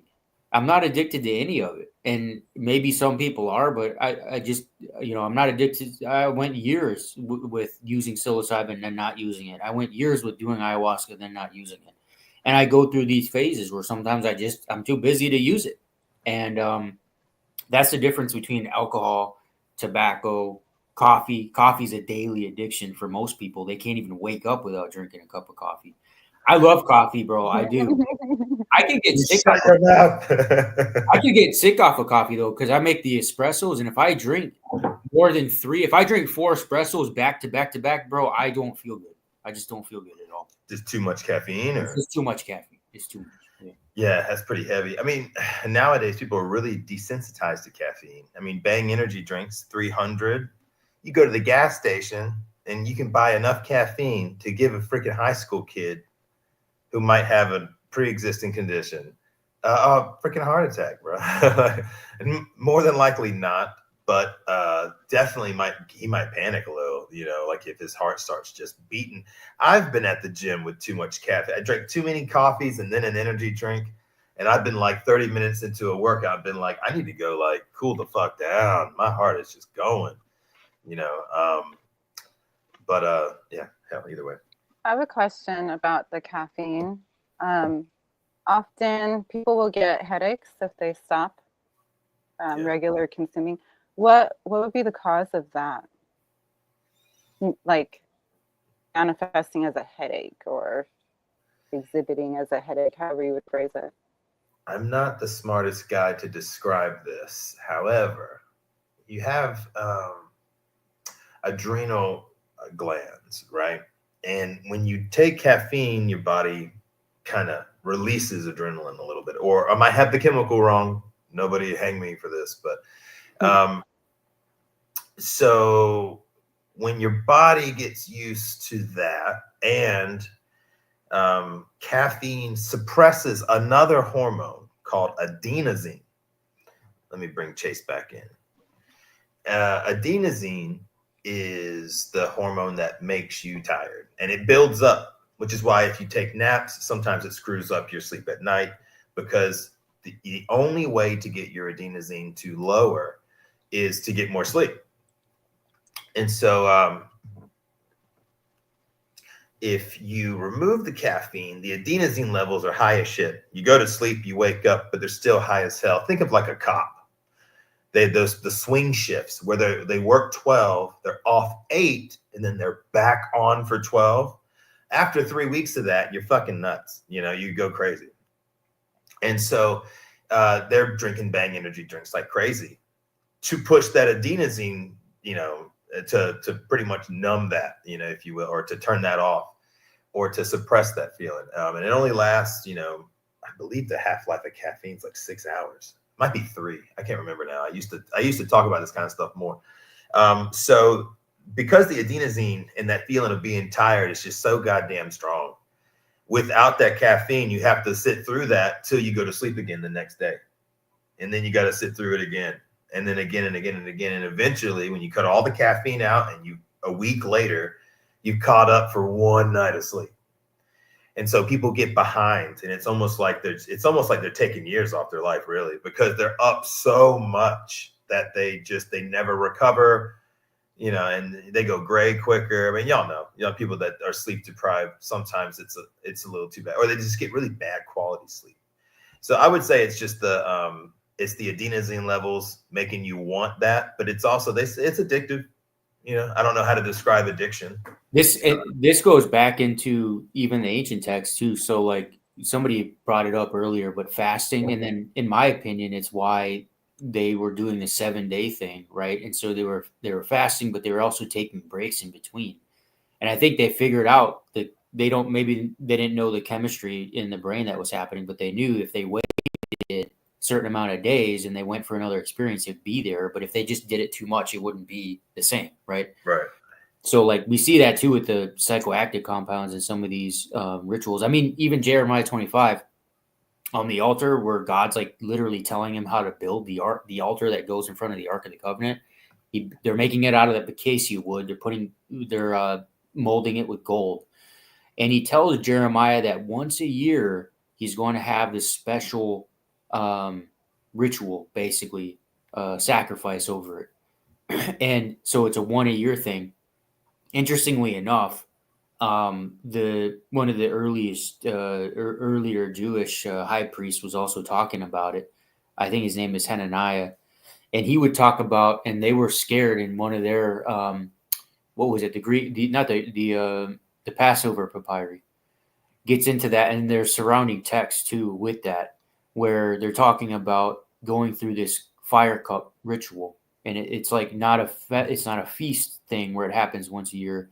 It's like this is a one-time occurrence. And they were like, the men were telling the women to like watch the kids, and they were nervous of going through this experience. So it's just interesting to see like what they did back then and kind of what we do now, still the same human body, right?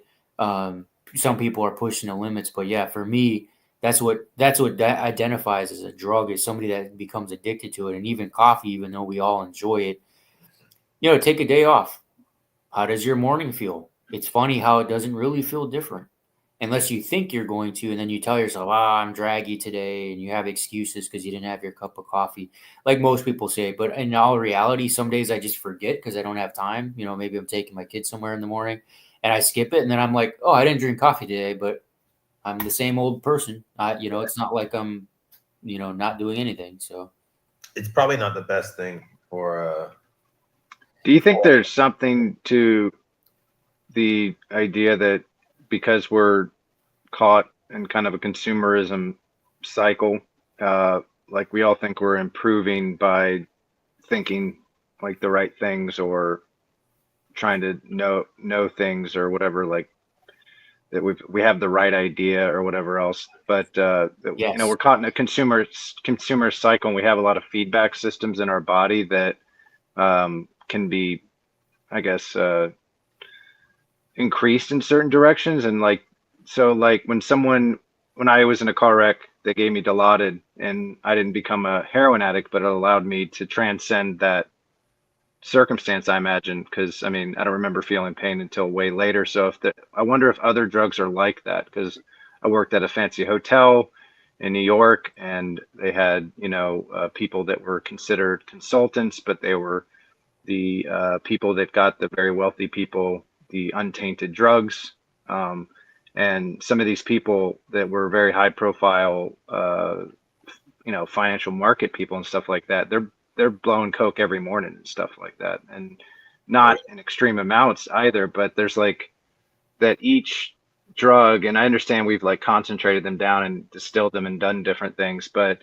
because most of us are just kind of consuming and sitting still with all of these different drugs, that if we just overload our body with this stuff but don't actually do anything with it, that it does end up having an effect where it's like, well, mushrooms didn't fix my life, and you're like, okay, well, did you just sit there and get blasted by mushrooms? Sometimes that does like fix people's lives, but usually it changes their perspective and they go have kind of different behavior patterns or whatever else. But I don't know, there's just something weird, like when you think about entheogens, that they're the gods, that like the Prometheus blood flower, like all of that stuff, and that something about our consumer patterns is like stunting us or calcifying us. Consumerism children. And thinking and having to know is an addiction. So, and that's why you have cults, because they have the answer. Hey, I have the answer. I know what's going to happen, but it's not wisdom. Thinking is a good tool, but it's not the master. It should never be a good master. Knowledge should be just a tool that you use, and where wisdom comes in, that should be the master. And wisdom is where you might know a lot of things, but you choose and pick what to put your effort in, your energy in, and your time in.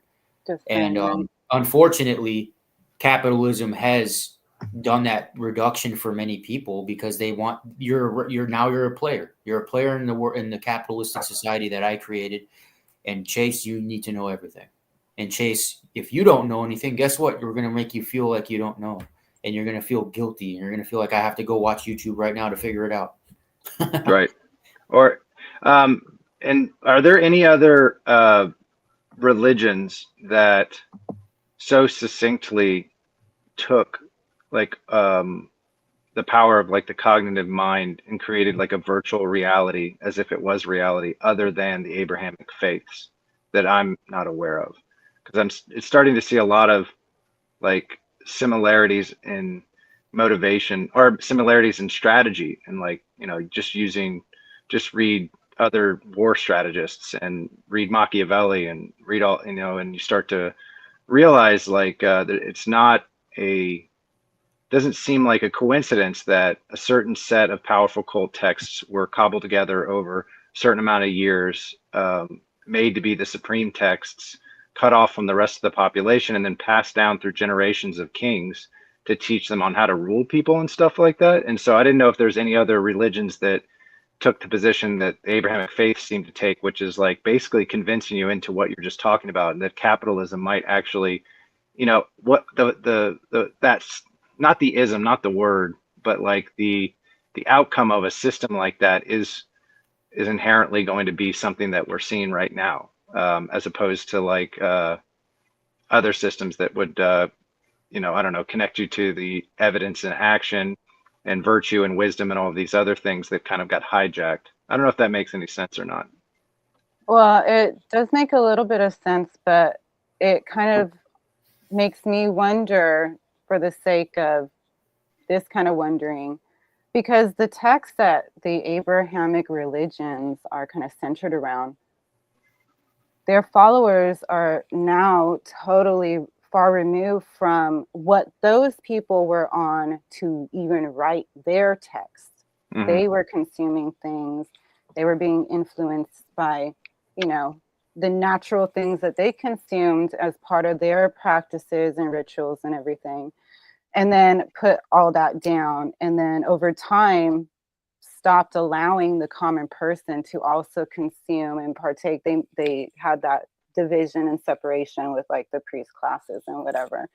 And maybe some of it was to keep people safe or whatever, but we can see and believe and understand that overall now it is just for the control of a population overall. I don't know.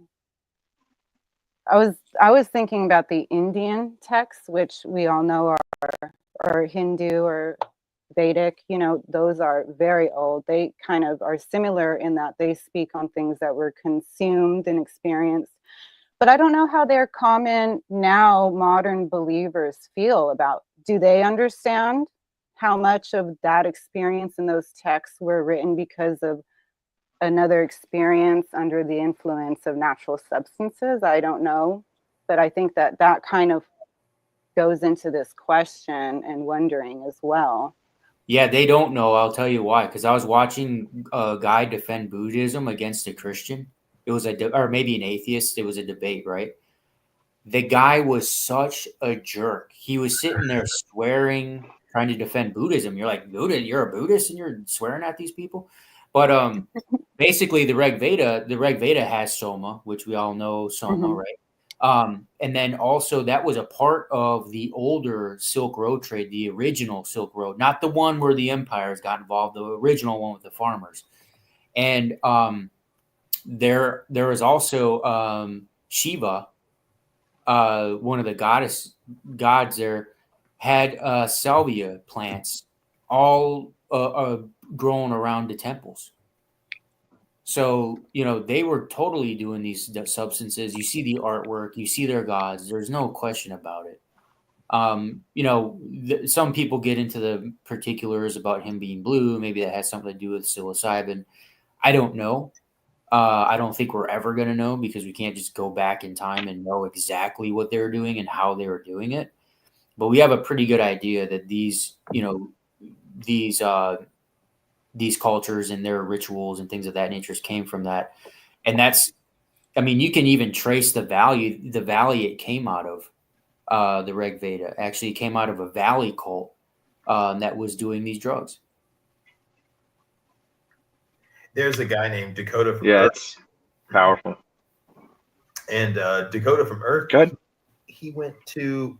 I'm so sorry, bro. There's a slight delay, so I keep stepping on you. There's a guy named Dakota of Earth, and he was in India for a little while, and he found a mushroom cult engravings carved into rocks. And he talked about, I have one chapter on this stuff in the book, and it talks about, oh gosh, I can't remember if it was Shiva, the one with the blue neck, is the psilocybin mushroom with the bluing in the neck.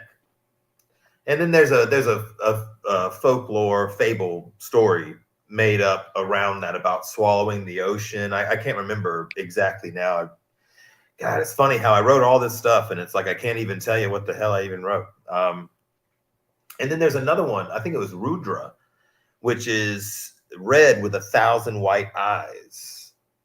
So you have that other one, you know. Yeah, so I definitely think that they had, you know, a little more open discussion, if you will, about them in that culture. So I saw a comment that said that's like a common, and it's fine, conversational, when if we bring up capitalism, their antithesis show up all the time, the Marxism and communism, and then it becomes like a conversation about what's right or wrong, and capitalism has lifted so many out of poverty. And I like just to like dissect that more, because those conversations have led to more culture war arguments, and they don't seem to lead anywhere. And so what I would want to ask you guys is it capitalism that has lifted so many people out of poverty, or is it the functional use of money markets under a liberty-based system that has adaptable regulations, law and order, and protection of people to express themselves, so that you take care of your civilization should you be doing well, because then you get a stronger tribe, and then you lead, like when they have more opportunity to climb through a system, like I think you know, a money system does probably do better under regulation for people to earn more merit, because some people can't barter their skills in the mountains that they might be able to barter in another town or something like that. So basically, I'm just interested in like, I understand that when people say that capitalism has taken more out of poverty and whatever else, but is it really capitalism, or what would you mean by that? Because how I understand capitalism in the current zeitgeist of like how people talk about things, people go, well, the less rules, the more freedom. They go, you know, like these regulations are what is wrecking things. If we just had less rules, then we'd have more things produced and better things, and things would just compete. But that's the king's argument. Less rules, less regulations, you might as well be making the king's argument, because the best competition is no competition. You even hear the tech people say it out loud right now. So they're not interested in merit. They're not interested that you can make a better squeegee than they can. They're interested in cutting off your water supply and your electricity and controlling your education and your medicine. So they don't even have to worry about you competing with their bottleneck of power. And that hence comes in, you know, some kind of Athenian based system that tries to select for excellence and stuff like that. So, I mean, is that a mute argument to you guys, or not a mute argument? Or do you, am I making any sense on that? Can I ask a question? Yeah. What is the evidence that capitalism has pulled so many out of poverty? Yeah, I just hear people cite it all the time. I imagine that it's compared to the atrocities of that are recorded for like when we learn history about communism and stuff like that. But as far as I can see, if you look at, we have not actually learned about those isms. People that talk about these isms, they don't actually know what they're arguing. They just are kind of repeating what other people have talked about, that they think, oh, that person knows what they're talking about. Just like in the church building. I think Mhm. that the evidence that capitalism has pulled out people from poverty is those select people that have positioned themselves to exploit their workers in a way that they could rise up and be equal to these other people that are from families of money, as opposed to, Mhm. you know, putting something together and then selling that off. So Would I you just agree want that like it's like the so I feel like I'm on the same page as you with that, where like when I used to hear socialism or communism, they'd be like, well, everybody can't get everything, so that's why everything fell apart. And then you actually look into the systems of all of these downfalls, and it's usually some kind of monoculture that extorts all the power and control of resources to the top. And then it doesn't really matter what ism put on the front of it, right? That's well, eventually going to lead to some kind of collapse because you're going to destroy ecosystems, and nature tends to not let things live that you know can't work with nature and work with an ecosystem. Over time, they'll collapse inevitably.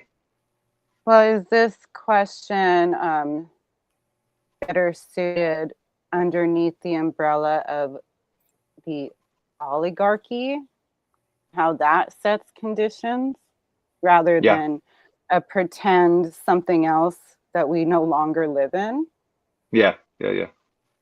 So, I mean, and then I would suggest too, Mandy had a good comment you might want to pin about the poverty thing.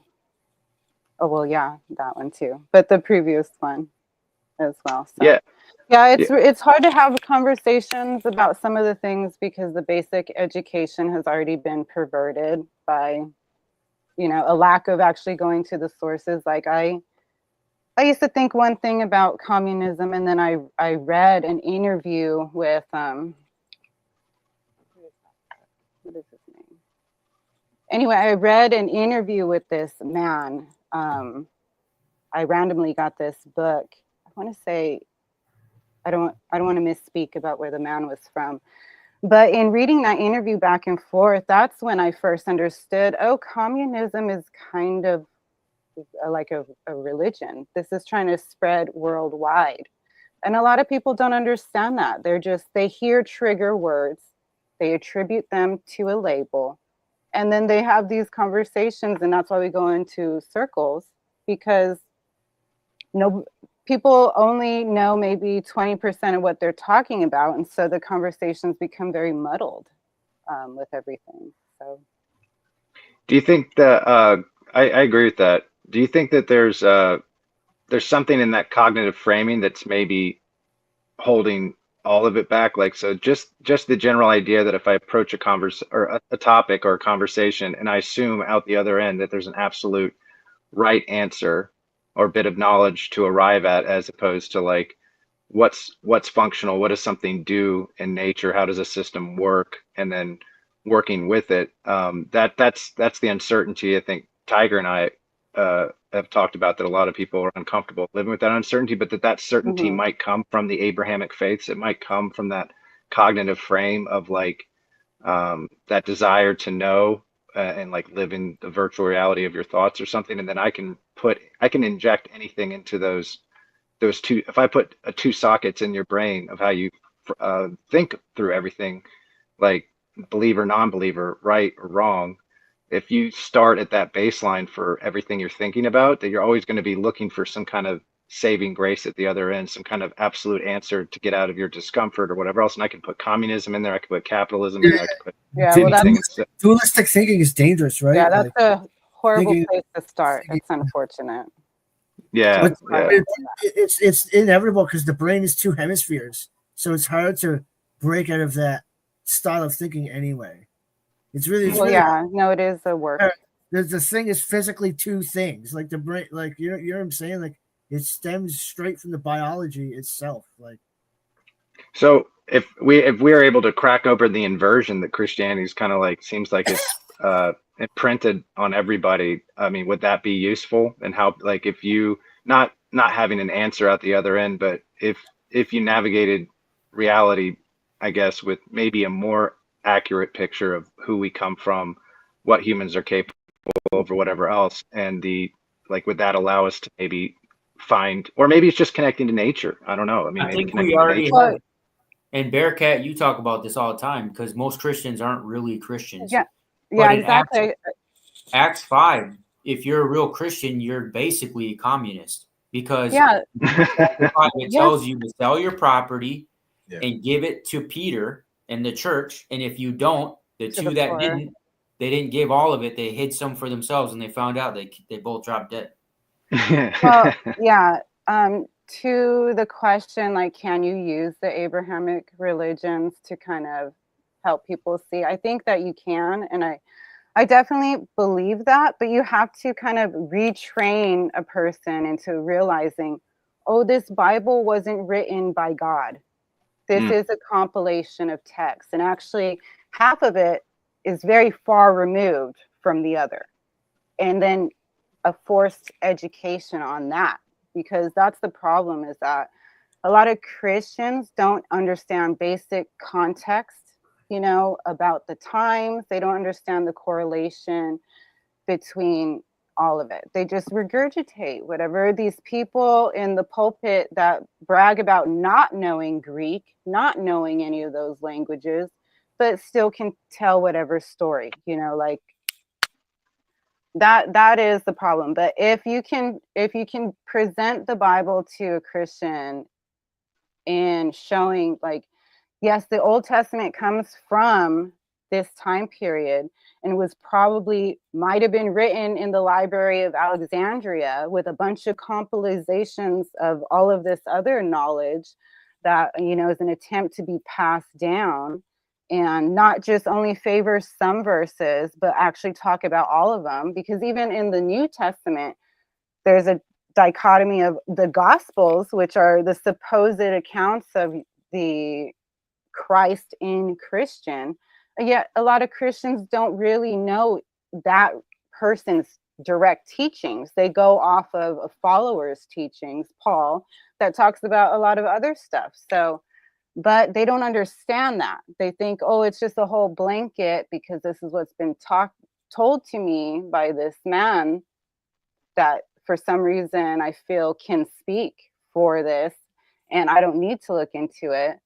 But if that's the problem, is that you can't force a person to be curious. You can't force a person to want to know the nuances behind why they live a certain way, or who they're connected to in their own vicinity, let alone on the other side of the world. In my early 30s, I came back to Christianity, in that I randomly was wondering why Christ even got arrested in the story in the first place. Like, what was the technical reason he got arrested or whatever. And then it reminded me of the kind of social reform that teacher, the story of that teacher was trying to teach some kind of new social reform. And, oh, what's the greatest commandment? You're going to ignore the commandment to murder. You're going to ignore the commandment not to steal, not to all of this. So what's the most important? Oh, love, your neighbor as yourself and God. Like, let's just get down to the nitty gritty. All, the laws fall off of that. If that could be a starting point for a Christian, then you could make some sway and actually discuss some things to an open-minded person. But that's the problem, is that people are starting off from a place where they're not trying to learn or take in. So that's why it's hard to have conversations. And that's why I don't know why people enjoy debating or wanting to talk about, oh, what actually happened here, as if we can start with facts, when a lot of this stuff, because of the time period we're discussing, a lot of it's just going to be theories. The end. Oh, well. And then on top of that, you're trying to understand texts that were put together by people who were having mental experiences connected on these things, and then putting that stuff down. And then you think that you're going to have 100% comfortable understanding of this realm and this nature, when we are physical matter. If you believe you're a spirit caught up in a body, you're never going to reach that 100%, because there's a physical material barrier of understanding that we cannot conceptualize. We talk about space and time. We can't truly conceptualize that shit. We just throw out those words like, oh, we know what we're doing, and we don't. And we do need to be comfortable starting off that we aren't going to have 100% knowledge on the past, but we can use what we know to try to forge a better future. And with the whole talk about taking these things and the muses, where do the muses come from? How do you say? I have it right here. How do you say Mnemosyne? How do you say her name? The mother of the muses. She is memory. Why would we have a need for muses except for the love and desire to copulate with memory so that we can have a better chance of knowing what the hell is going on instead of starting off from a place of no backing, nothing to read that anybody wrote before. You know what I mean? We are in an unfortunate place in this age of information and enlightenment where everything is at our fingertips, but we're children that grew up in an education system that just told us a story, told us that that's what it was, and to not question it. And so it is a personal thing that within an individual, they have to have a spark of curiosity and desire to know what the hell. And some people don't, but they want to feel like they do, and they want to have assuredness, and this is how the world is. So that's why you get these fanatics that can speak so surely about things that we just really cannot know and don't know. And even if you did, what are you going to do with that knowledge now? Mm-hmm. You know what I mean? So sorry to rant. No, do you think that that if you view language as a medium or as a technology that we use, that if we were to in some way bring back more people that at least had a general baseline understanding of how ancient Greek works in terms of how it flows, how it tends to connect ideas, and I think it likely makes the brain work a lot differently. I've always been a strange abstract thinker, so it's hard for me, like when I started stumbling upon all of this stuff, it was like, well, yeah, of course, you know, and then I'd show it to someone else and they're like, what are you talking about? This doesn't make any sense. But I also had an eye condition from being in fights and all kinds of stuff where my muscles around my left eye detached for years in my teenage years, and I had no idea.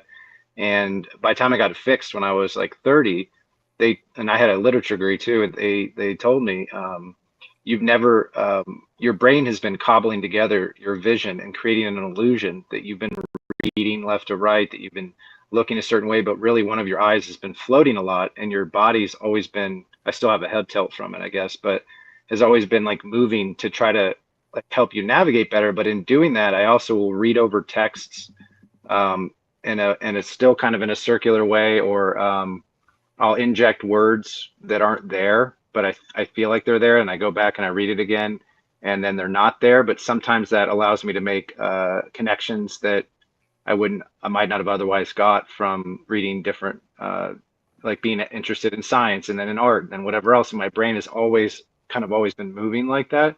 So I'm just I don't know what you think about that. That there might be something in, I guess, unlocking the power of the language if we viewed it like that, instead of like, I don't know, trying to tell everybody, I guess, or express what we're thinking through our limited language. And maybe that's why images and all that and music works in different ways too. That the language might be the key. Those Greek stories, those poems, the epic poems, they were not just read; they were sang. It was an embodiment of the entertainer. That's why they called upon the muses and memory. Can somebody say her name? Does anybody here know how to say that name? I have such a trouble with it. No, Miss. Mnemosyne. Is it Mnemosyne? I think it's a silent M. Yeah. Let me see. Yeah. So because we don't understand the nuances in the context of the times that we're reading these things from, we just are a little bit hopeless, you know, unfortunately. I got her. Right. Let's see. Yeah, but I was gonna say, Chase, I think that most of what people, look at the artwork and Hmm. the artwork that we have today, and things of this nature, even in theater today, why would that be any different back then? I mean, they even had 2,000-year-old stagecraft, human-sized animatronics in El Salvador. They uncovered them, archaeology. Hmm. But where does this come from? I mean, when we dream, Walt Disney's dreams became a reality. Our dreams become reality. And by dreams, it doesn't mean just sitting there one day under an apple tree eating an apple thing. Oh, I think I can.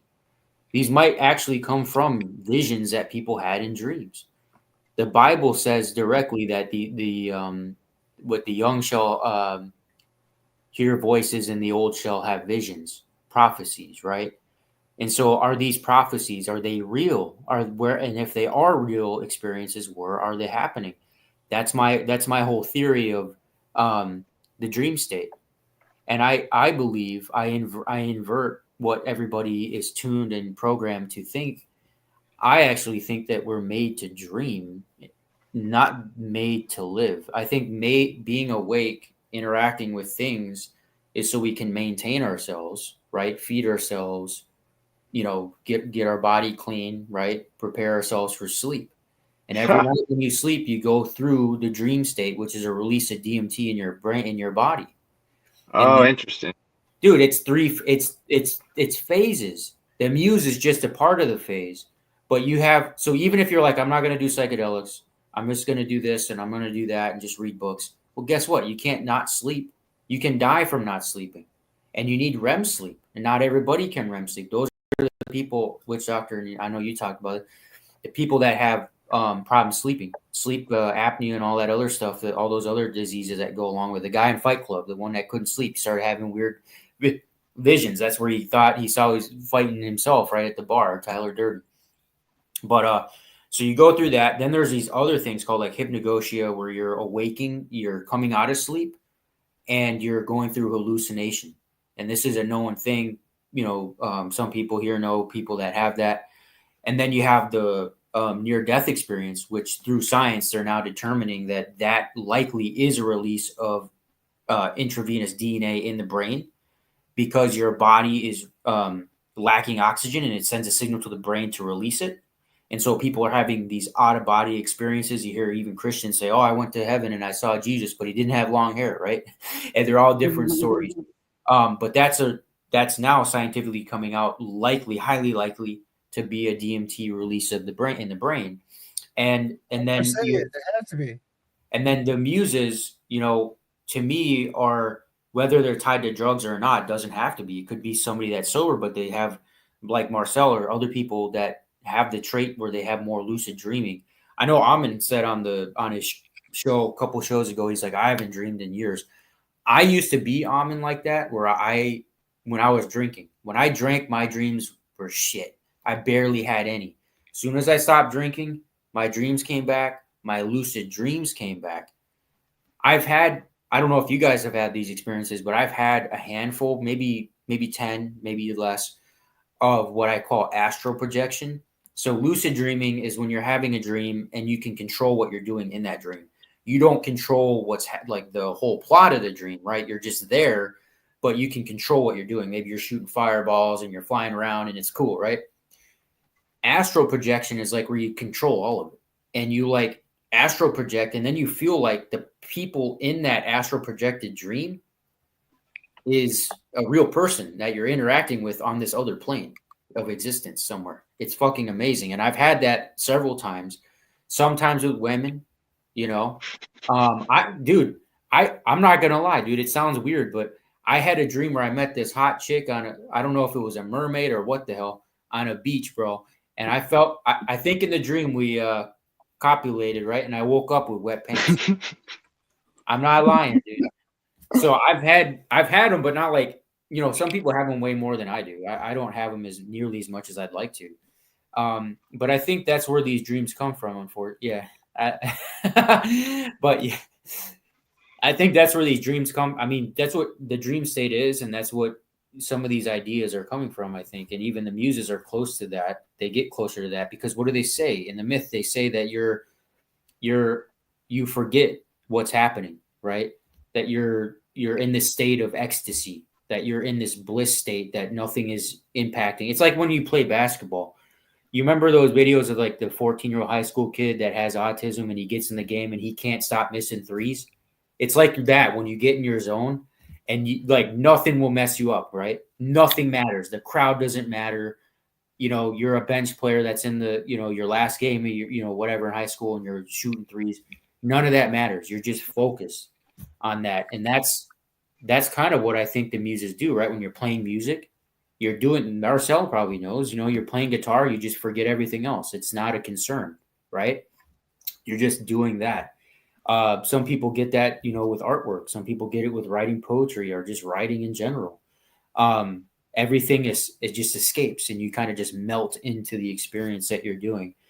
So I think people are closer to that, but I would, maybe I'm biased, maybe I'm not, but I would think that the shaman is even more closer personally because they're doing it while they're awake. So like basically what somebody would say is, well, I have lucid dreams and I do a lot of my writing or artwork of that. Cool. I have those too, but I'm also doing DMT and I'm having these awake dream states, the awakened dream states. And we know that through fMRI brain scans that the same areas that are active during a dream are active during DMT, external DMT, ayahuasca, whatever. So somebody is just doing that more and incorporating it into their daily activities. Not that, you know, I know Terrence McKenna was a big advocate. He said he thought that we needed a culture of shaman, and maybe that's true. Just maybe a culture of healing in general, maybe not of shamans, because I think if you get too many shamans in a room, there's going to be a problem, right? Because shamans fighting. Well, I see DMT lasers. I don't see DMT lasers. Well, it would be great if they could bring that back because, like, for example, the way that they do it with Native Americans, with I don't like how I said that, but y'all know what I mean. The way that they do it with the licensing and stuff would be a great way to bring that back to everybody as far as like you know, having those shaman, those people that can walk you through it and whatnot. Yeah, maybe for some vetting, for sure. But overall, it would be ideal if we didn't have those regulations in place. Yeah. You know, I just feel like, so in, I think it was 98, Bill Clinton signed a bill giving the Native American church their sacred cactus back. And I just think that it could be, you know, like, I feel like it would be so easy just for them to just legalize marijuana and then we'd be good to go. And then that'd be the first thing we got to get through. And then we'd be at the, I'm curious if we're not going to see, if not just a tampered down control version, but some kind of resurgence in like tampering back down on psychedelics in general, because I don't see what seems to happen in the brain with the different neural connections, and then there's various different types of psychedelics and different effects, but your brain forms new neural connections, and it can form around trauma. And you know, I don't know how predictable humans on a regular basis who were in touch with practices like that, how predictable they could be for something like AI, which everyone is touting like it's going to be able to predict everything and whatever else. But how many quantum computers do you need to predict every single human? I don't know if it's feasible. I don't know if there's enough energy. If everybody was in those, if we were all in these like rites of passage, psychedelic rituals and connecting to nature and stuff. So wouldn't that be a threat to consumerism, to you believing that AI is a god and predictable, that you like, you know, like directing a culture in like one specific pyramid direction that seems to be just for these tech people right now? I don't know if you guys sense, like, I'm kind of afraid that we might, because of, you know, like the heightened culture wars and stuff like that, that eventually it'll be something like, we just, this is making people crazy. We need to make all of this illegal again. Like, not the alcohol, the cocaine, and the speed, or you can only take our brand of this mushroom or something like that. You know what I mean? Yeah. I think that something that would be really great is if we forced our leaders and politicians to be tested on the substances they are on, and then that would really force a kind of understanding and conversation and an accountability. But like I said before, ultimately, yeah, these conversations are great and they can be really encouraging, but then it comes on our shoulders to then move forward and not just have the conversation here, but also with other people that we are networked with, and even, with our neighbors type thing, and think of that kind of infrastructure that we need to build so that we can have a hand in the healthy way that we live and bring up the other generations. Yeah, I love the way you're talking about that. That's something I've been thinking about a lot, because I frequent a lot of kava bars in my area. They're popular in Florida, and I might start one or take over one depending in the next few months. But what I noticed is over time the communities kind of it becomes like an ecosystem, and if you're usually in like really like a good ecosystem that's like set up to I don't know, I guess it's like it's kind of like a liberty-based system. Like, you don't want no one, if you overextend, the community is going to push you out. But if you're just being you, that's what they want more than anything else, is usually just genuine people. They don't care what you do. You could be any kind of belief system or whatever else. And when these groups of people get together, the types of progress and conversation and like the melting pot effect starts to really take place, because everybody's got this like kind of I guess want and offering of just people just being genuine and not Good trying intention. to. Yeah, and I started thinking like, okay, and then also kava and then kratom are both relaxing plants, right? Not the extreme extract versions. Those get dicey depending on who's making them. I know that you see stuff in the news with kratom with those the gas station shots and stuff, and there's always some jerk off trying to make some kind of extreme version of something, altering chemicals, and that's probably going to be bad news. But just the plant tends to relax people and lets their guards down. They let their guards down, and so I'm thinking like, okay, what if we were all locally more involved in our communities in some kind, and like the community meetings for, what if that's what politics was supposed to originally kind of center around and be around, and that like, we would get together and we like you said, we have a conversation like this, except I would be in my local city council doing a presentation and asking questions and talking to, Jan, who works at the gas station, and Fred, who's a roofer, and, Tom, who's a tech guy, and Timmy, who's a religious Christian who doesn't understand anything. Timmy.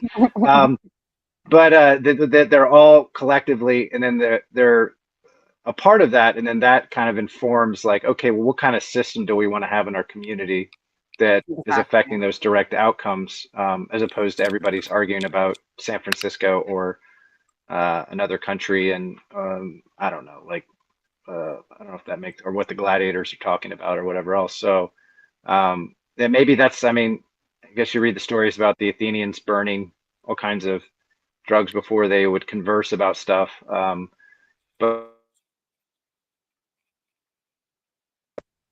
that might be a really cool at least idea for everyone to kind of think about, or brainstorming or something like that, where that maybe that with AI and the onslaught of media and stuff, that making live events, interactive events, although it would be really challenging and stuff like that, that might be the way to start utilizing a lot of the stuff that we're all interested in, and not just talking to each other online and being like, well, the world's burning, fuck. Yeah, exactly. That is the thing of it, is bringing it into your local sphere and realm. Because if we have the audacity to talk in these conversations as if we do have any kind of inkling of idea, then we should have enough gumption and gall to do the next step, which is to help facilitate moving forward from just the conversation, for sure. Because I think it's real lame to just come into all the virtual stuff and then, you know, at home, like you don't even know anybody in your community. You know, you're not connected to anybody. Obviously virtual community in everything is paramount, but we need to create a culture. Well, so just for a little bit of background, the cornerstone of all the policies that I'm going to try to reform and sway people on, the cornerstone of it is that we need to be sustainable and in a place that once the grid goes down, we can function. So this talking about, oh, how can we use AI to make our life run better? Let's like, how about we make it so that we as a city, community, state can function without the grid. And that's where the true sustainability, that's where the true culture and communities will be found. We gravitate toward each other on the internet and virtually and stuff because we have been so far removed from each other in our communities, in our generationally, because of the way that we've set up all of our means, you know, up until this point. And that is good for the economy and for capitalism, but it's not good for the person in the community, for the health of the individual and the state of environment that we grow the youth in that becomes the adults and the elders. It's the horrible cycle that we all see.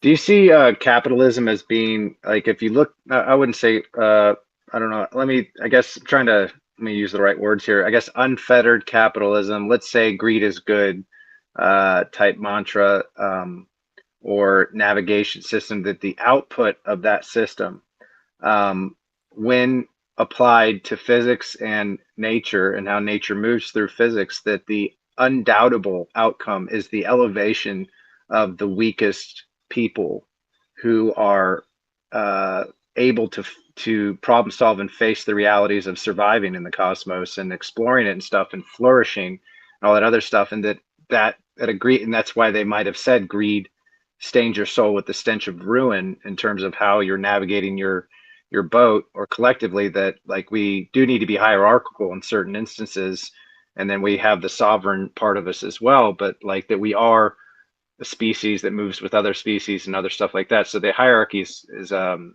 excellent kind of like way to we're communal. We're a communal species. We don't need a hierarchy. We used to live in tribal. I don't think that a tribe taking care of each other and functioning, I don't think that could fall under hierarchy like what you're referring to in terms of placing people over other people. I think if I was good at baking, like or hunting, if I was really good at hunting, that there would be a certain level where people would you'd want me to be ahead of the hunting party, you know, to have to whatever that power is, to go back and the killing power.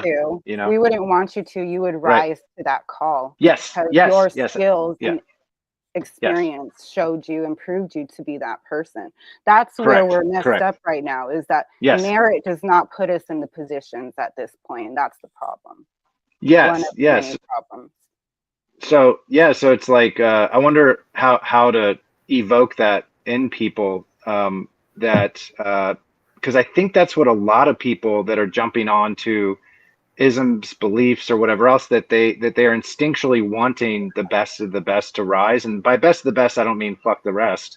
You know, like, but you know, if you have a tribe who you have, you know, someone who's really good at loving people, someone who's really good at collecting food, someone who's really good at staring at the stars and seeing patterns we don't see, someone who's really good at picking up rocks. And when all those humans work together, it's a crazy, adaptable, unbeatable tribe that like when you come into problem solving, there's an asteroid coming, there's another tribe coming over the hill, there's a plague, that you have all of these different, like, I guess call them alphas or merit-based people, and these systems that are utilizing their physiology and their nature and all this other stuff to maximize that stuff. I feel like instinctually most people, when they're like joining a ideology or joining or trying to think on how the world works, that deep down they're hoping that there's some kind of system that's rewarding the best of the best, and that we all kind of have an instinct for that, but we've been tricked into, like, you know, believing that thoughts are reality, like you said, evidence in action and stuff like that. And that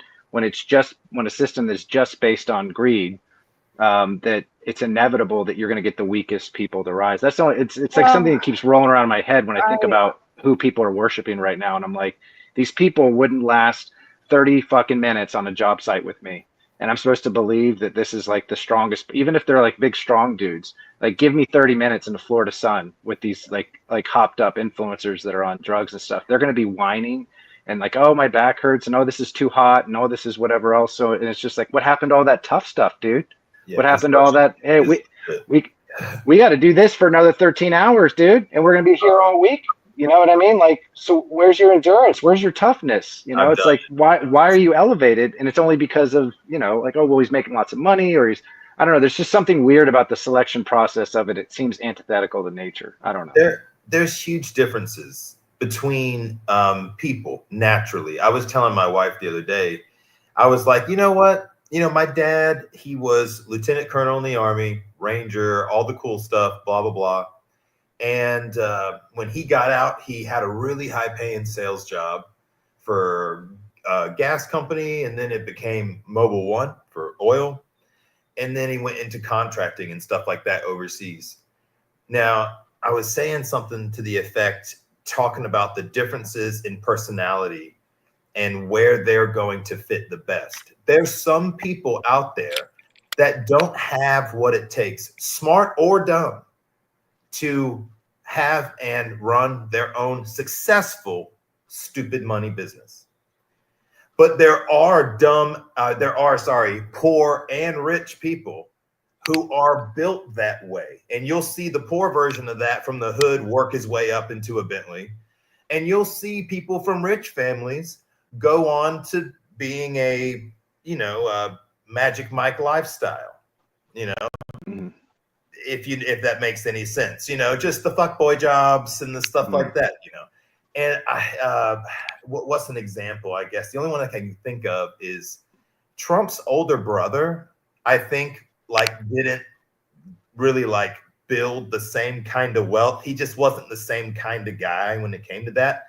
And after working in sales, just because we're kind of talking about geopolitical, religion, blah stuff all tied in together today, that I think some people just fit in better in different structures. So like, for example, a lot of the different conflicting political ideologies actually work if everyone follows the rules. The problem is that right above all those different, you know, capitalism, this, that, even religions, Christianity, Judaism, above that is this, the top triangle, where it's those kind of people, those brained people who care enough about money to play that game, even if it's not like a primary thing in their life. Or like, for example, Barack Obama, me and my dad were talking the other day, he's never had a job in his life. Like he's never worked at Chipotle. So, and no, I'm not throwing any shade here. You know, he's pretty purple when you look at everybody else, you know. Just the news made it seem a little one way, and then there's things that some people might not really like about it. But anyway, whatever. But like, there's some people that they're just built that way. They're built to learn how to hustle. They take the easy route money. They have no moral issues with it. Even some people wearing crosses will have only, you know, like only. And I don't hate on this because in the bodybuilding world, tons of me and my wife's friends participate in all of that.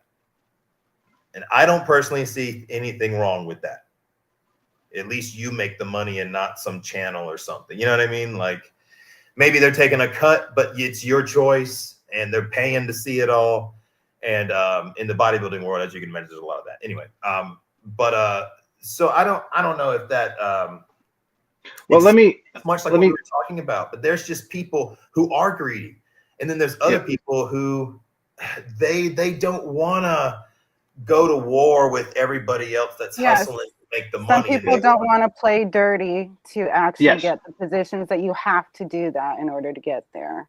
Yeah, based on what the system elevates. Like here's like a soft example from the other end. I did the tough, you know, because the manosphere bullshit is like driving me absolutely insane, and the stuff I hear The coming out red of pill dude people's stuff. mouths.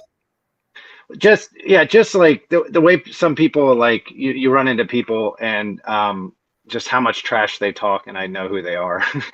I'm like, dude, you're like, whatever this alpha shit you're doing right now, it's just stop, please. Sort This of is like the Wes Watson vibe. but if no one knows, if it's not someone like me telling them to shut their mouth and show me what you got, like, then they don't get challenged, and then they just, or anyway, that's a whole nother, that's just popular, I think, right now. So it's for probably, I don't know, a lot of reasons I'm not aware of. But a thoughts example would be like, imagine a woman who's in a town, or let's just use like a real small example, and she is the lifeblood of this town. She has her what she's good at physiologically, and her life experiences, or whatever has geared her up.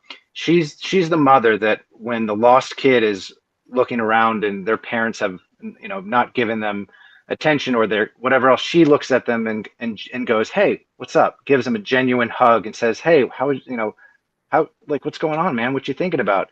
And so she changes these people's minds in this town. She shows them that love is real, not by telling them that, but that she genuinely like irradiates it, and that changes the trajectory of that person's life from being self-destructive to I don't know, to a more constructive and contributed way in society, when they otherwise might not have had that influence. Now, if you imagine how our system is right now, imagine that person works a regular job, not because doesn't have a super incredible set of skills. It's love. She has an incredible motherly set of skills, right? She's actually contributing to the group way more than some real estate agent who's fucking ripping everybody off at every corner, including his own mother. She's making the community stronger, except in this current system, that person, if they do not make money by generating money off the stock market, or they do not invest their money the right way, or they don't work a job or they don't come sitting on a buku amount of money, their lives will get worse and worse and worse. And if the rest of the town isn't paying attention, they'll just be like, well, they chose to work that job, that menial job. So then kids see that, and then it's just like, oh, well, I guess I don't want to work those jobs and be like horrible. That.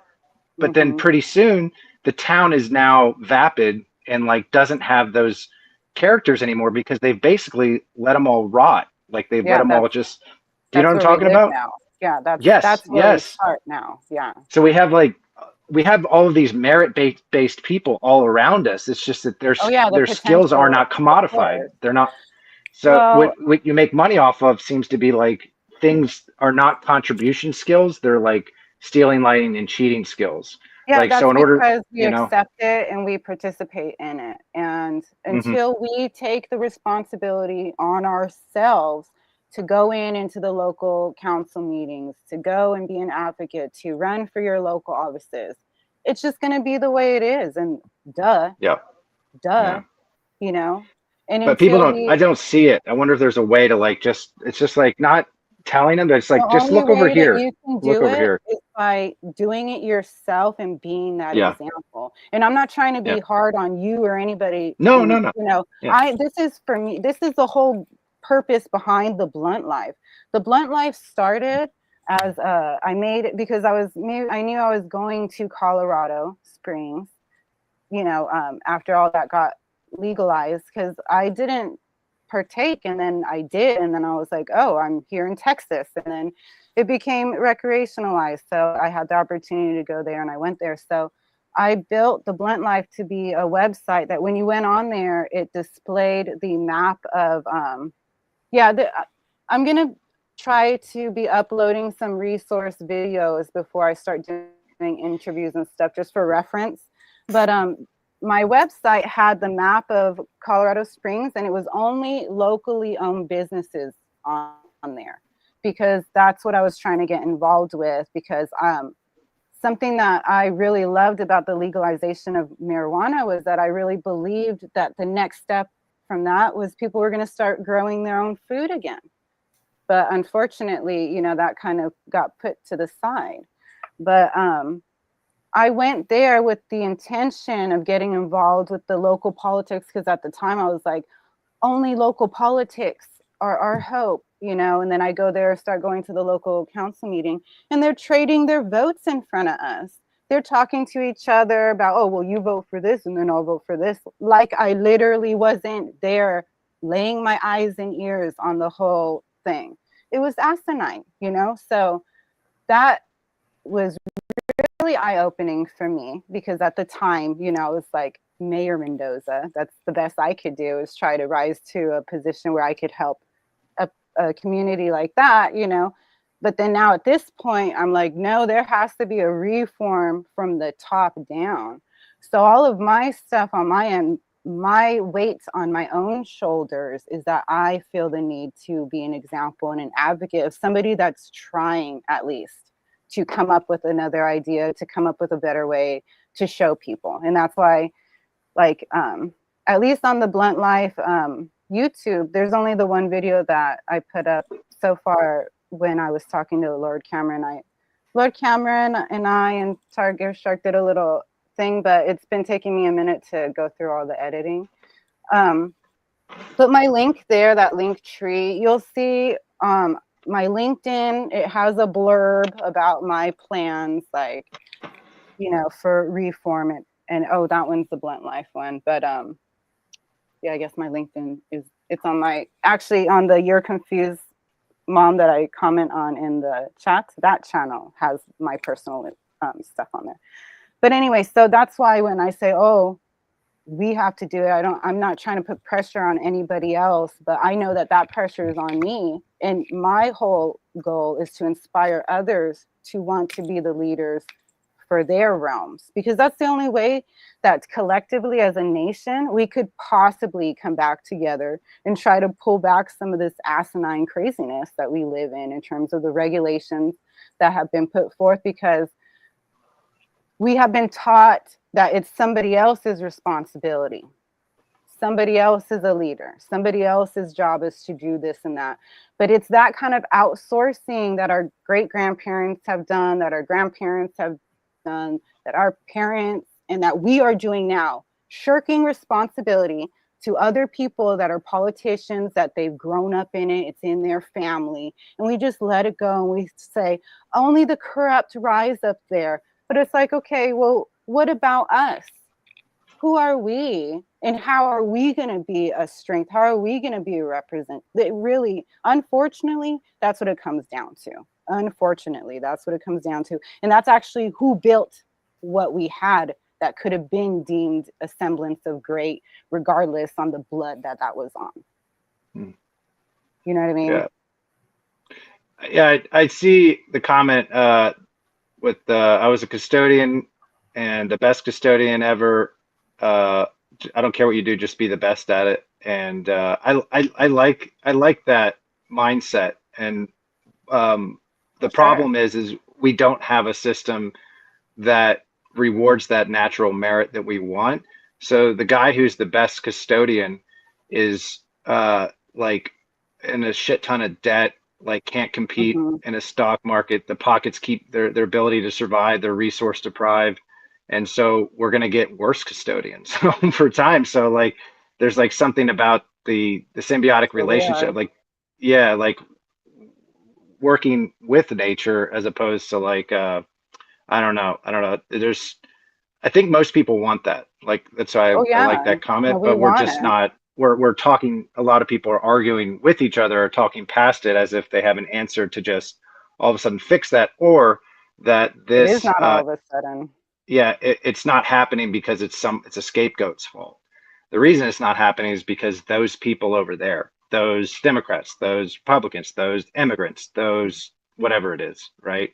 When you know, anyway, the reality is it might need a ground up kind of like perception No, shift. definitely. Yeah, no, personal accountability. Yeah, exactly. I believe that we will only succeed if we have kind of like a wildfires all across our nation of people who realize, oh shit, I'm in a position that I could be one of my own community leaders. Well, shit, I'm in a position where I could demonstrate what anarchy actually is. It's someone who takes accountability and wants responsibility and understands what it is to have stewardship And if you don't, then you don't take that position because you're not qualified. That's the whole thing. That's the unfortunate lot. That's the point that we are at. It's like shit or get off the pot.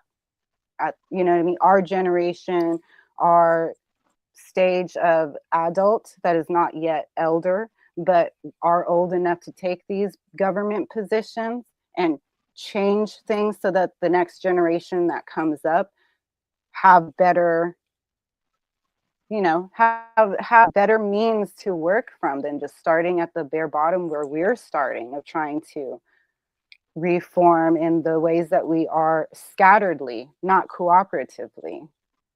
Do you think like pulling the linchpin of language not being reality and really figuring out a way to evoke that is like one of the foundations of it? Because I just like, why do politicians lying work?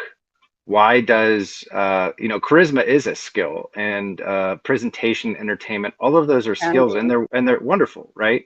But why do people just keep waiting for someone to say the thing they think they want them to say, or make them feel a certain way, or think, well, because if you believe language is reality and your belief and faith is the most important thing in your life or whatever else, then you're like a child, basically. Like, because if I'm good, I can convince you of whatever the hell you think you want to feel, and I don't have to. But if you don't hold me accountable, I could do the exact opposite and then just tell you another story about why I didn't do that, or blame someone else, right? So like, if you think that language is reality and your belief is reality, not that they aren't important tools, and not that you shouldn't have the right, you should 100%, have the right to believe whatever you want to believe, but that if we pulled that pen, that maybe, it's just like, when people get up there and they say, I'm XYZ, show me, motherfucker. You know what I mean? Like, I'm going to do XYZ and this is going to help that. It's like, okay, show me how that system works.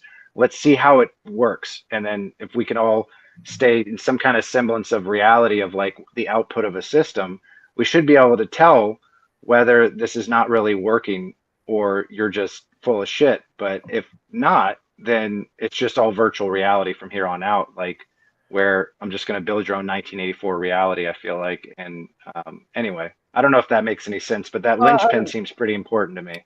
Yeah, I think that it comes down to comfort. A lot of people are just comfortable enough that they think, we could get through this. I could live the rest of my life and not experience too much struggles. That's on other people. Those are on service workers. That's on people that have to be, in these other positions to worry about. That's not on me because I'm taken care of. That is the problem and unfortunate place that we live in. And even me, so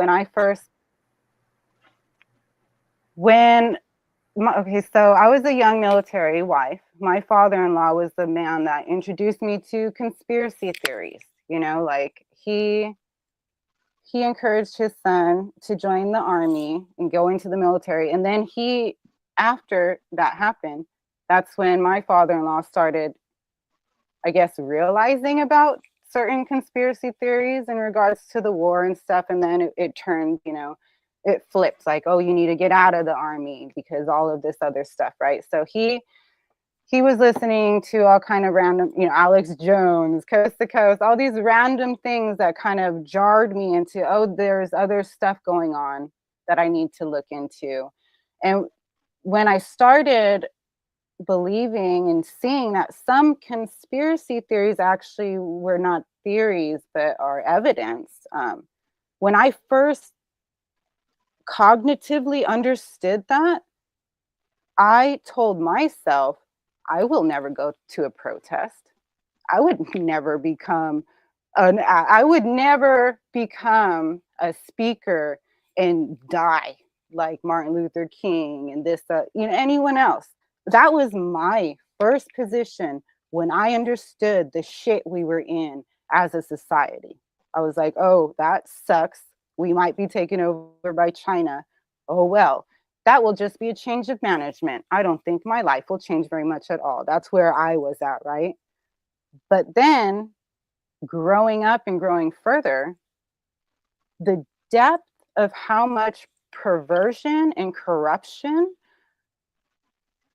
our leadership is delved into, and how we are feeling. My son, if there is a draft, my son is coming up at the age where he would be drafted. Are you kidding me? Like, this is the time that we need to just stop letting them dick around and put our voices forward and physically show up, at least at some council things, so that we could get to learn our representatives. Not everyone is in a position where they can run for a local office and actually take on that responsibility. But there are a lot of young local politicians replacing their local representatives, and they don't even have to do a lot of advertising for themselves.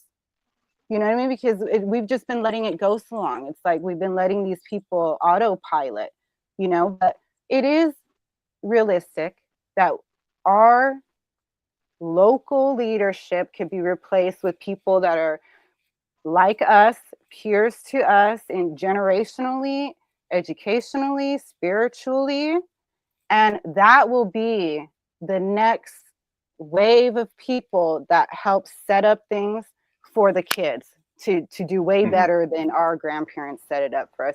And that's all we can do. It is not a tomorrow thing. It is let's look over the next 2 to 3 decades to see where we could possibly have a place in taking accountability and responsibility. Not everybody wants to take that, and that's what it is. But there are people that can and can be encouraged and motivated. And I think that's the point of these conversations. And that's the point of taking these conversations out of just virtual and, you know, into physical places too. If that is on our shoulders, if it's on our shoulders and hearts that we witness all of this, what is the next step besides just wallowing and being depressed and then taking mushrooms to feel better for a little bit? Yeah. I gotta get going. But I really appreciate the conversation. We're gonna wrap it up. Yeah, Skewed Jews, he's got my number today, man. He's got comments I like. What did he say? Another one: absolute power absolutely corrupts. Weak times produce weak men.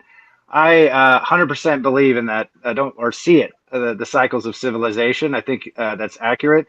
The biggest pin that's missing in that wonderful phrase, but it's way more dynamic when you read the cycle of civilizations that was written about for actually over centuries. Like, people would add to it. The weak men are the greedy. It's not even a question. It's absolutely the greedy people. And it's not about that they have the right answer. And and the power does corrupt. And when greed gets into a system, and when I mean greed, I don't mean making money. Making money is a great tool. It's a great way. Like, if you use it as a tool. So it's not about hating money. It's just that I think we're irrational creatures. We think we're our cognitive mind. We direct ourselves, and like, as we're moving through space time in certain ways. And if our driver is greed, if that's the validation that, well, if I make money, this is good.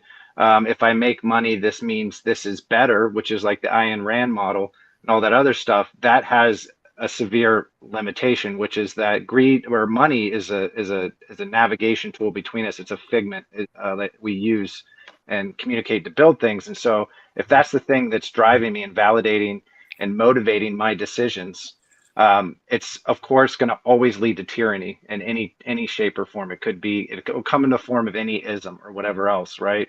And so, yeah, all these podcasters that repeat this phrase, and it's always usually with a big strong guy or whatever else, which is fine. I'm sure, that they understand that at their level or whatever else, but in the grand scheme of the cosmos and where that phrase comes from and what they were trying to tell you is just like this thing you sing with Kim Jong-un. Like, look how weak his civilization is. Like, he's starved out as a civilization. He's got a top-down model where he's God and he's an autocrat and he's whatever. He's rewritten the education. Any kind of alphas and like invention and things that could have risen in that, all those people are starved out. They're like, it makes that whole system turn into like a mushroom cloud that's just going to collapse underneath its own weight. So like, the liberty systems build a foundation of invention and stuff, but like the myths of saviors, of industry titans and all this other stuff, as if they're like the that is like what produces good civilization. That's an inverted lie. There's the boom and bust cycle. I'm convinced, unless it's from like a natural catastrophe, is an inverted lie. That when they say, well, markets boom and bust, there seems to be a really clear pattern that when the corruption gets into there, people are elevated into influential positions and in control force multipliers, and they're only there because of greed, not virtue, or because they're good at it. Now, humans are still flawed. I'm not saying there's a perfect way out of this, but I'm just trying to like really reinforce the point when you hear that phrase again, like that it's accurate, read more about it. And a podcaster who's just looking for views and clicks is just looking to be like, hey, it's cool, man. Like, you know, everybody has an opinion, whatever else. And like, yeah, man, like they never seem to go farther down into that phrase. And instead, like, we'll point at a group of people. Like, I know right now it's like, well, it's the trans people, or it's the I don't know, anybody that's associated with what is like aesthetically a weak thing, right? But that's a really like closed-minded way to look at your fellow humans, because they might be weak in some area and then they might be incredibly strong in another. And if you guys are healthy together, you guys are now both strong. You guys support each other or whatever else. And so when you say weak men cause the collapse of society, it's the greedy, undoubtedly. So I don't know if I could like say that. I don't know how many times I could say that, you know, like where it's just not associated with someone like WitchDoctor. Like WitchDoctor is a strong dude. Like he's a big, strong dude. Like, you know, and he's earned that shit and all this other stuff. That's not what they're talking about when they say strong men. Like strong men is like WitchDoctor, me, Tiger Shark, Bearcat. It's all of us if we were in a platoon together and then we had to problem solve our way out of something, or, you know, depending on what the platoon needed to do. But you know what I'm saying, WitchDoctor, that like you can't all have, you're going to have a weak group if you have a whole bunch of guys that are all steroided up and all they think is kill, kill, kill. Like that could be one way of doing things, but it's going to overextend you into one strategy.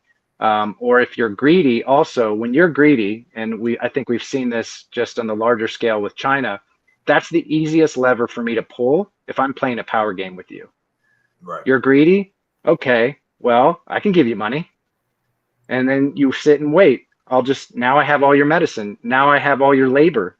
Now I have all of this other stuff. Oh, well, you got that sailboat. That's great. And you go, oh, you got a big yacht. Cool, man. I've got your civilization by the balls now.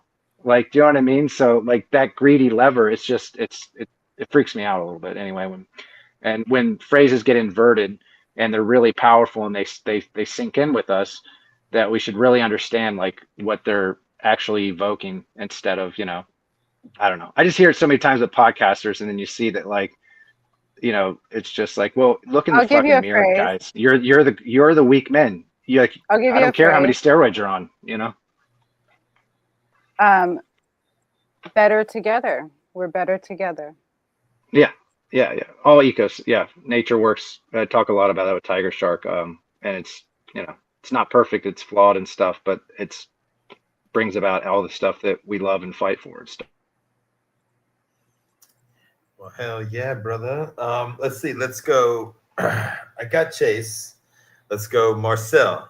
We're about to sign off. So is there anything you want to say to the crowd before we go? Pretend to be adults the rest of the day? Oh, no, not really. I'll just say thanks to everyone for coming out, and please. Yeah, this was cool. Yeah. Yeah, it was a random. I was like yesterday. I was like, you know what? My kids are gone. Let me do this today. It's like Sunday. Everybody might be available. And there was more people that we could have hit. Mandy stopped by for a little bit, but I think he might be working because he said he was at the farm. So he might have had to go, you know, if he ran out of time. Real quick, I wanted to go over 2 different channels before we do leave. I'm going to take Chase. I'm going to take you off because you're frozen. All right. So we have everybody go check out. Sorry, let me remember how to use the computer. All right. So here we have the other page. We were in the middle of talking about stuff while I was pulling these up and whatnot. But your confused mom, you'll be able to find a channel through there. And you'll see our other friend who's been here the whole time. However, I'm not sure if he can even talk right now. Hey, Lord Cameron, you there? Yeah, I'm here. I was just eating. Sorry. Cool. Yeah, same. I think I ate twice while we were doing this. All right, so let me share the next page. All right, so here we got Lord Cameron's page showing. All right. So everybody go check out his page. They're collaborating right now, and you'll see on Amanda's page, you'll see a few episodes with our boy down here and Miss Bearcat. And on the Blunt Life channel, I have a little bit with Lord Cameron, and I have stuff coming up with Lord Cameron and Tiger Shark together on there. Oh, no shit. It's taking me a little bit to edit. Heck yeah.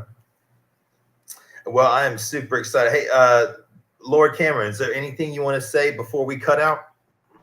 No, I just appreciate you having me on, even though I hardly say anything. I feel you. All right, Miss Bearcat. I keep wanting to say your name. I don't mind. Anything you want to tell everybody before we go? I know we talked a lot, so. Just sorry for if I was aggressive or ranting too much. That's all. You know, cool, awesome. Well, it was I can great go on a tangent. We've been seeing you for so long. It was awesome to finally find a day where you weren't busy and stuff. So it's been great.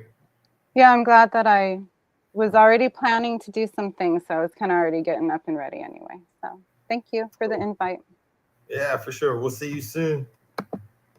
All right, guys, that's it for us today. 3 hours, 5 minutes. So anyway, we will see you next time. Hopefully we'll have a little bit more of the guys that didn't talk or the guys that couldn't make it today on next time. So we'll see you then.